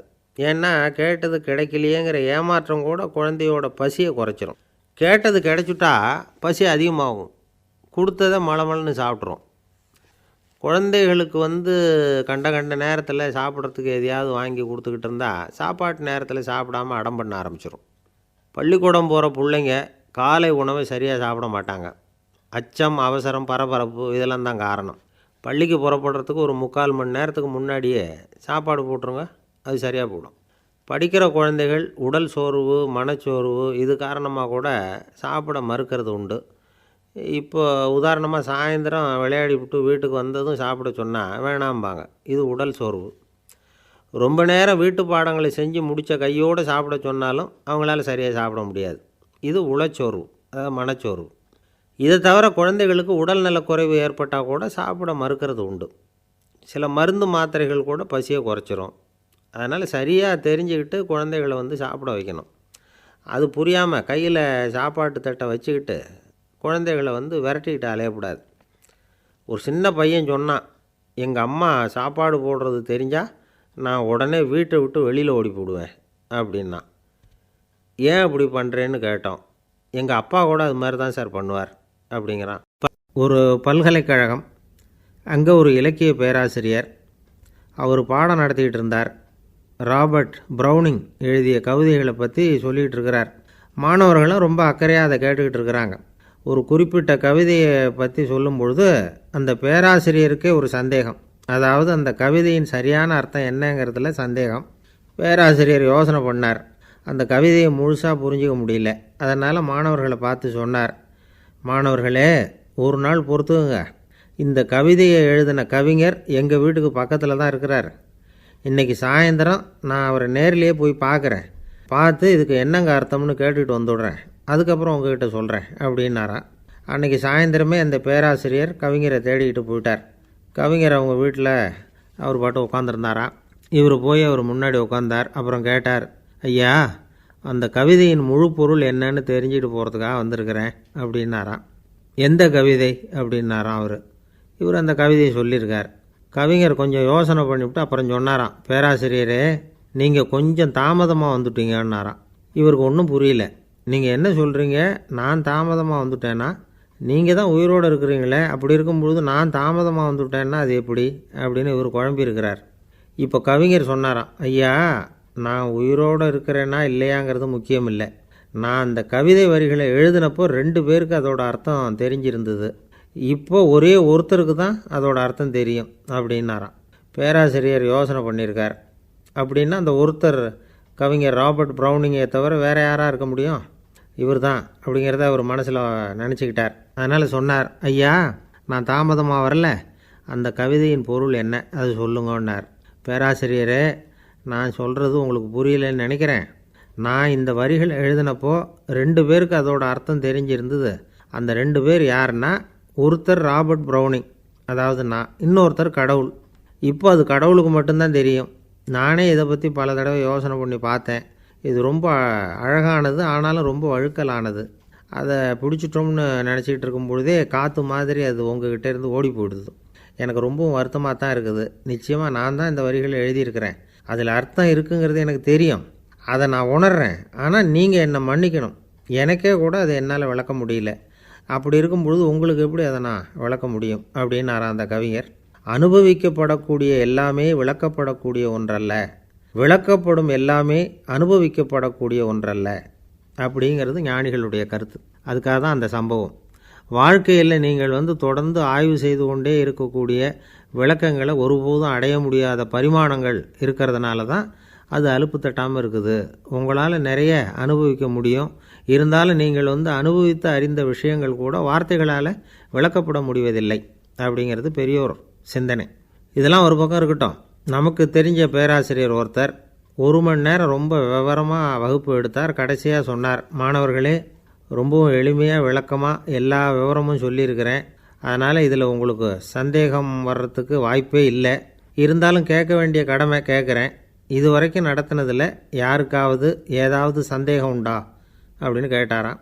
எனக்கு ஒரே ஒரு சந்தேகம்தான் சார் அப்படின்னு எழுந்திரிச்சு நிற்கிறான் ஒருத்தன். என்னன்னு கேட்டாராம். இது வரைக்கும் நீங்கள் என்ன பாடம் சார் நடத்துனீங்க அப்படின்னானா அவன். ஒரு நாள் ஒரு தகப்பனார் தன்னுடைய பிள்ளையை அழைச்சிக்கிட்டு வந்தார். சார், இவன் சரியாக படிக்க மாட்டேங்கிறான், பெரியவங்களை மதிக்க மாட்டேங்கிறான், நீங்கள் கொஞ்ச நாள் இவனுக்கு குருவாக இருந்து நல்ல விஷயங்களை சொல்லி கொடுத்தா தேவையில்லைன்னார். பெரியவங்களையும் மதிக்காதவன் எப்படி என்ன மதிக்க போகிறான் அப்படிங்கிறது நமக்கு யோசனை வரும் இல்லையா? வேணாங்க, என்னை விட்டுருங்க அப்படின்னோம். அவர் விட மாட்டேன்னு விட்டார். இல்லைன்னா அவரே சிஷ்யன் ஆகிடுவார் போல இருந்தது. சரி, வேறு வழி இல்லாமல் அந்த பையனையே என்னுடைய சீடை நான் ஏற்றுக்கிட்டு உபதேசமெல்லாம் பண்ண ஆரம்பித்தோம். அதாவது குரு பக்தின்னா அது எப்படி இருக்கணுங்கிறத பற்றி சொல்லி கொடுத்தோம் அவனுக்கு. சதமகர் அப்படின்னு ஒரு குரு இருந்தார். அவருக்கு ஒரு சீடர். அவன் பேர் துளசி சைதன்யன், நைஷ்டிக பிரம்மச்சாரி. தன்னுடைய குருவுக்கு எந்த நேரத்தில் எது தேவைங்கிறத புரிஞ்சுக்கிட்டு சேவை செய்கிறவன். ஆனால் இவனை பற்றி மற்ற சீடர்களுக்கு பொறாமை வந்துட்டுது. இவன் மட்டும் இப்படி இருக்கானேன்னு உடனே குருக்கிட்ட போய் கோல் மூட்டினாங்க. அவன் சரியில்லை, அவன் நடந்துக்கிறது சரியில்லை, அப்படி இப்படின்னு எதையாவது சொல்லி. இருந்தாலும் இதையெல்லாம் அந்த குரு நம்பலை. அவருக்கு தெரியும் யார் யார் எப்படின்னு. துளசி சைதன்யன் பெருமையை மற்ற சீடர்களுக்கு உணர்த்தணும் அப்படின்னு நினச்சார். அதுக்கு ஒரு வழி பண்ணார். ஒரு நாள் சீடர்களை எல்லாம் கூப்பிட்டுக்கிட்டு ஒரு காட்டு வழியாக போய்கிட்டு இருந்தார். அங்கே ஒரு பெரிய மலை அருவி கொட்டிக்கிட்டு இருந்தது. குரு சீடர்கள் பக்கம் திரும்பினார். இந்த மலையின் மேலே இருந்து அந்த படுபாதாளத்தில் குதிக்கிறதுக்கு உங்களில் யார் தயார் அப்படின்னு கேட்டார். ஒரு சீடனும் வாயை திறக்கலை, ஒதுங்கி நின்றுக்கிட்டாங்க. பின்னாடி மூட்டை முடிச்சோடு வந்துக்கிட்டு இருந்தான் துளசி சைதன்யன். அவனை பார்த்தார். தப்பாருப்பா, நீ மேலே இருந்து அந்த அருவியில் குதி அப்படின்னார். அப்படியே செய்கிறேன் சுவாமின்னா ஓடி போய் பொத்துன்னு குதிச்சுட்டான். அடுத்த கணமே குருநாதர் தன்னுடைய யோக சக்தியால் பறந்து போய் அவன் கீழே விழுந்துடாமல் தாங்கி பிடிச்சி கொண்டுக்கிட்டு வந்துட்டார். மற்ற சீடர்களுக்கெல்லாம் ஒரு மாதிரி ஆயிட்டுது. அடுத்தபடியாக என்ன பண்ணலாம்னு யோசித்தாங்க இவனை மாட்டி விடுறதுக்கு. ஒரு நாள் வெத்தலை அடிக்கிற ஒரு சின்ன உரலையும் உலக்கையையும் எடுத்து ஒளிய வச்சுட்டாங்க. சதமகர் சன்னியாசி இல்லை, அவர் வெத்தலை போடுவார். பல்லு சரியில்லை, அதனால் இடித்து தான் வெத்தலையை போடணும். திடீர்னு வெத்தலை பாக்கு கேட்டார். வழக்கமாக உரலில் இடித்து தர்றது தான் துளசியின் பழக்கம். உரலை தேடினா கிடைக்கல, என்ன பண்ணுறது? குரு கேட்டுவிட்டாரே, குரு சேவை தானே முக்கியம். என்ன பண்ணால் வெத்தலை பாக்க தன்னுடைய வாயில் போட்டு முன்னு அதை எடுத்து அவர்கிட்ட கொடுத்துட்டான். குரு எதையோ படிச்சுக்கிட்டே அதை வாங்கி வாயில் போட்டுக்கிட்டார். துளசி, இன்றைக்கி தாம்பூலம் நல்லா இடிக்கப்பட்டிருக்கு, ருசியாக வேறு இருக்குது, அதை இடித்த பாத்திரத்தை என் கண்ணால் பார்க்கணும்னு ஆசையாக இருக்குன்னு விட்டார். அதை மட்டும் அனுப்பி போய் நீ வர வேண்டான்னு வேற சொல்லிவிட்டார். இதை கேட்டதும் துளசி தவிச்சு போயிட்டான். இவன் போகாமல் எப்படி வாயை மட்டும் அனுப்பி வைக்க முடியும்? இவன் தவிக்கிறத பார்த்ததும் மற்ற சீடர்களுக்கெல்லாம் மனசுக்குள்ளே ரொம்ப சந்தோஷம். துளசி கொஞ்சமும் யோசிக்கலை. வாழை எடுத்தான், தன்னுடைய தலையவே அப்படியே அறுத்து வெட்டி எடுத்தான். இன்னொரு சீடங்கிட்ட கொடுத்துட்டான், எடுத்துகிட்டு போன்னு சொல்லி. கொண்டுகிட்டு போய் குரு முன்னாடி வைக்கிறாங்க. அந்த தலையில் வாய் திறந்துருக்கு, வெத்தலை போட்டு முன்னு இருந்தது, தெரிஞ்சு போச்சு, சிவப்பாக இருந்தது. அவனுடைய குரு பக்தியை இப்போ எல்லாரும் ஒத்துக்கிட்டாங்க. அதுக்கப்புறம் குரு சதமகர் தன்னுடைய அற்புத திறமையினால் அந்த தலையை மறுபடியும் ஒட்ட வச்சுட்டார். துளசிக்கு உயிர் வந்துட்டுது. இப்படி ஒரு பெரிய கதை உண்டு. அதாவது துளசி சைதன்யன் அவனுடைய குரு பக்தி எப்படி அப்படின்னு கேட்டோம். ரொம்ப அபாரம் அப்படின்னு அந்த பையன் அடக்கமாக, சும்மா விளையாட்டுக்காக தான் அப்படி அவங்ககிட்ட கேட்டோம். ஏன்பா உன்னுடைய குரு பக்தியை என்கிட்ட காட்டுறதுக்கு உன்னோட கழுத்தை நீயே அறுக்கணும்னு நான் சொன்னால் அதை நீ செய்வியா அப்படின்னு கேட்டோம். என்னுடைய கழுத்தை நானே அறுக்க வேண்டிய அவசியம் இல்லை சார் அப்படின்னா அவன். ஏண்டான்னு, அதே காரியத்தை தான் இனிமேல் நீங்கள் தினமும் செய்ய போகிறீங்களே சார் அப்படிங்கிறான். ஒரு ஆள் இருந்தான், நிறைய பணம் சம்பாதிச்சான், ஆனால் செலவு பண்ண மனசு வரல, கருமி. அவன் என்ன பண்ணால் சேர்த்த பணம் பூராவையும் ஒரு மரத்தடியில் புதைச்சி வச்சுருந்தான். வாரத்துக்கு ஒரு தடவை அந்த மரத்தடிக்கு வருவான், புதைச்ச இடத்த ஆவலோடு பார்த்துக்கிட்டு இருப்பான், அதுக்கப்புறம் போயிடுவான். அவ்வளவுதான். ஒரு நாள் ஒரு திருடன் வந்தான். இவன் புதைச்சி வச்சுருந்ததெல்லாம் எடுத்துகிட்டு போட்டான். இது தெரிஞ்சு போச்சு. அந்த கருமி புலம்ப ஆரம்பிச்சிட்டான். இவன் புலம்பலை கேட்டதும் அக்கம் பக்கத்தில் இருந்தவங்கெல்லாம் ஓடி வந்தாங்க. என்ன விஷயம்னு விசாரித்தாங்க. இவன் சொன்னான். ஒரு பெரியவர் கேட்டார், ஏன்ப்பா வாரம் வந்து இந்த இடத்த பார்க்குறதாக சொன்னியே, எப்போவாவது இதில் இருக்கிற பணத்தை எடுத்து செலவு பண்ணியிருக்கியா அப்படின்னு கேட்டார். நான் அப்பப்போ வந்து அதை பார்க்குறது தான் வழக்கம், அதை தொட்டதே இல்லைன்னு அவன். சரி, அப்படின்னா இப்போவும் நீ அதே மாதிரி வாரம் ஒரு தடவை வந்து இந்த இடத்த பார்த்துட்டு போகலாமே அப்படின்னாராம் அந்த பெரியவர். அதுவும் சரிதானே, எவ்வளவு காலமானாலும் அவன் அந்த பணத்தை எடுத்து செலவு பண்ண போகிறதில்ல. அப்படி இருக்கிறப்ப உள்ளே பணம் இருந்தாலும் ஒன்று தான், இல்லாமல் போனாலும் ஒன்று தான். இதிலேருந்து என்ன புரியுதுன்னா, ஒருத்தர்கிட்ட இருக்கிற பணத்தை கொண்டு அவர் பணக்காரரா ஏழையா அப்படின்னு முடிவு செய்கிறது சரியில்லை. அந்த செல்வத்தை அனுபவிக்கிற திறன், பயன்படுத்துகிற திறன், அதை வச்சு தான் அவர் ஏழையா பணக்காரரா அப்படிங்கிறத நிர்ணயம் பண்ணணும். அதுதான் சரி. செலவு பண்ண தெரியாதவன் சேகரம் பண்ணிகிட்டே இருக்கிறதுனால என்ன பிரயோஜனம்? தலைமுடியே இல்லாதவன் தாராளமாக சீப்புகளை வாங்கி சேகரம் பண்ணுறது மாதிரி தானே இது. சில சமயம் செலவு பண்ண நாம் தயாராக இருந்தால் கூட அந்த செல்வம் நமக்கு பயன்படுறதில்ல. அரேபியாவில் ஒரு நகை வியாபாரி விலை உயர்ந்த முத்துக்களை எல்லாம் அவர் வச்சு வியாபாரம் பண்ணிகிட்டு இருந்தார்.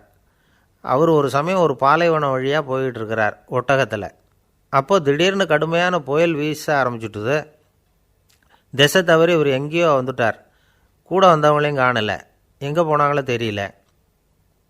இவர் ரொம்ப பயந்து போய் அங்கே எங்கேயுமா அலைஞ்சு திரியிறார். வழியே தெரியல, பசி கடுமையாயிட்டுது. ஒட்டகத்து முதுகில் ஒரு மூட்டை இருந்தது, அதை பிரித்து பார்த்தார். உள்ளே ஏதாவது இருக்கான்னு தேடி பார்க்குறார். அது வரைக்கும் கண்ணில் தட்டுப்படாத அபூர்வமான ஒரு பை கண்ணில் பட்டுது. ஆஹா, அதில் ஏதாவது சாப்பிட்றதுக்கு இருக்கும் அப்படின்னு நினச்சி ஆவலாக அதை பிரித்து பார்க்குறார். அந்த பையில் விலை உயர்ந்த முத்துக்கள் நிறைய இருந்துதான். அப்போ தான் அவர் நினச்சாராம், விலை உயர்ந்த முத்துக்கள் கூட சாப்பிட்றதுக்கு உணவாக முடியாது அப்படிங்கிறத புரிஞ்சுக்கிட்டாராம். எந்த நேரத்தில் எது நமக்கு தேவையோ அது நமக்கு தாராளமாக கிடைக்கணும். அப்படி அது கிடைக்கிறதுக்கு நம்மக்கிட்ட இருக்கிற செல்வம் பயன்படணும். அது நமக்கும் பயன்படலாம், நம்ம மூலமாக அடுத்தவங்களுக்கும் பயன்படலாம். அதுதான் செல்வத்தின் பயன். ஒரு மரத்தடியில் ஒருத்தன் உட்காந்து அழுதுகிட்டு இருந்தான். அந்த பக்கமாக வந்த இன்னொருத்தன் ஏப்பா அழுதுகிட்டு இருக்கிறேன்னு கேட்டான். இந்த இடத்துல தான் பூமிக்கு அடியில் பணம் இருக்குது, புதைச்ச இடம் தெரியல, அதான் அழறேன் அப்படின்னா. நல்லா ஞாபகப்படுத்தி பாரு, எந்த இடத்துல புதைச்ச அப்படின்னு கேட்டான் இவன். அது எப்படி எனக்கு தெரியும், புதைச்சி வச்சிருக்கிறவன் நான் இல்லையே, எங்கள் எதிர்த்த வீட்டுக்காரன் அப்படின்னானா இவன்.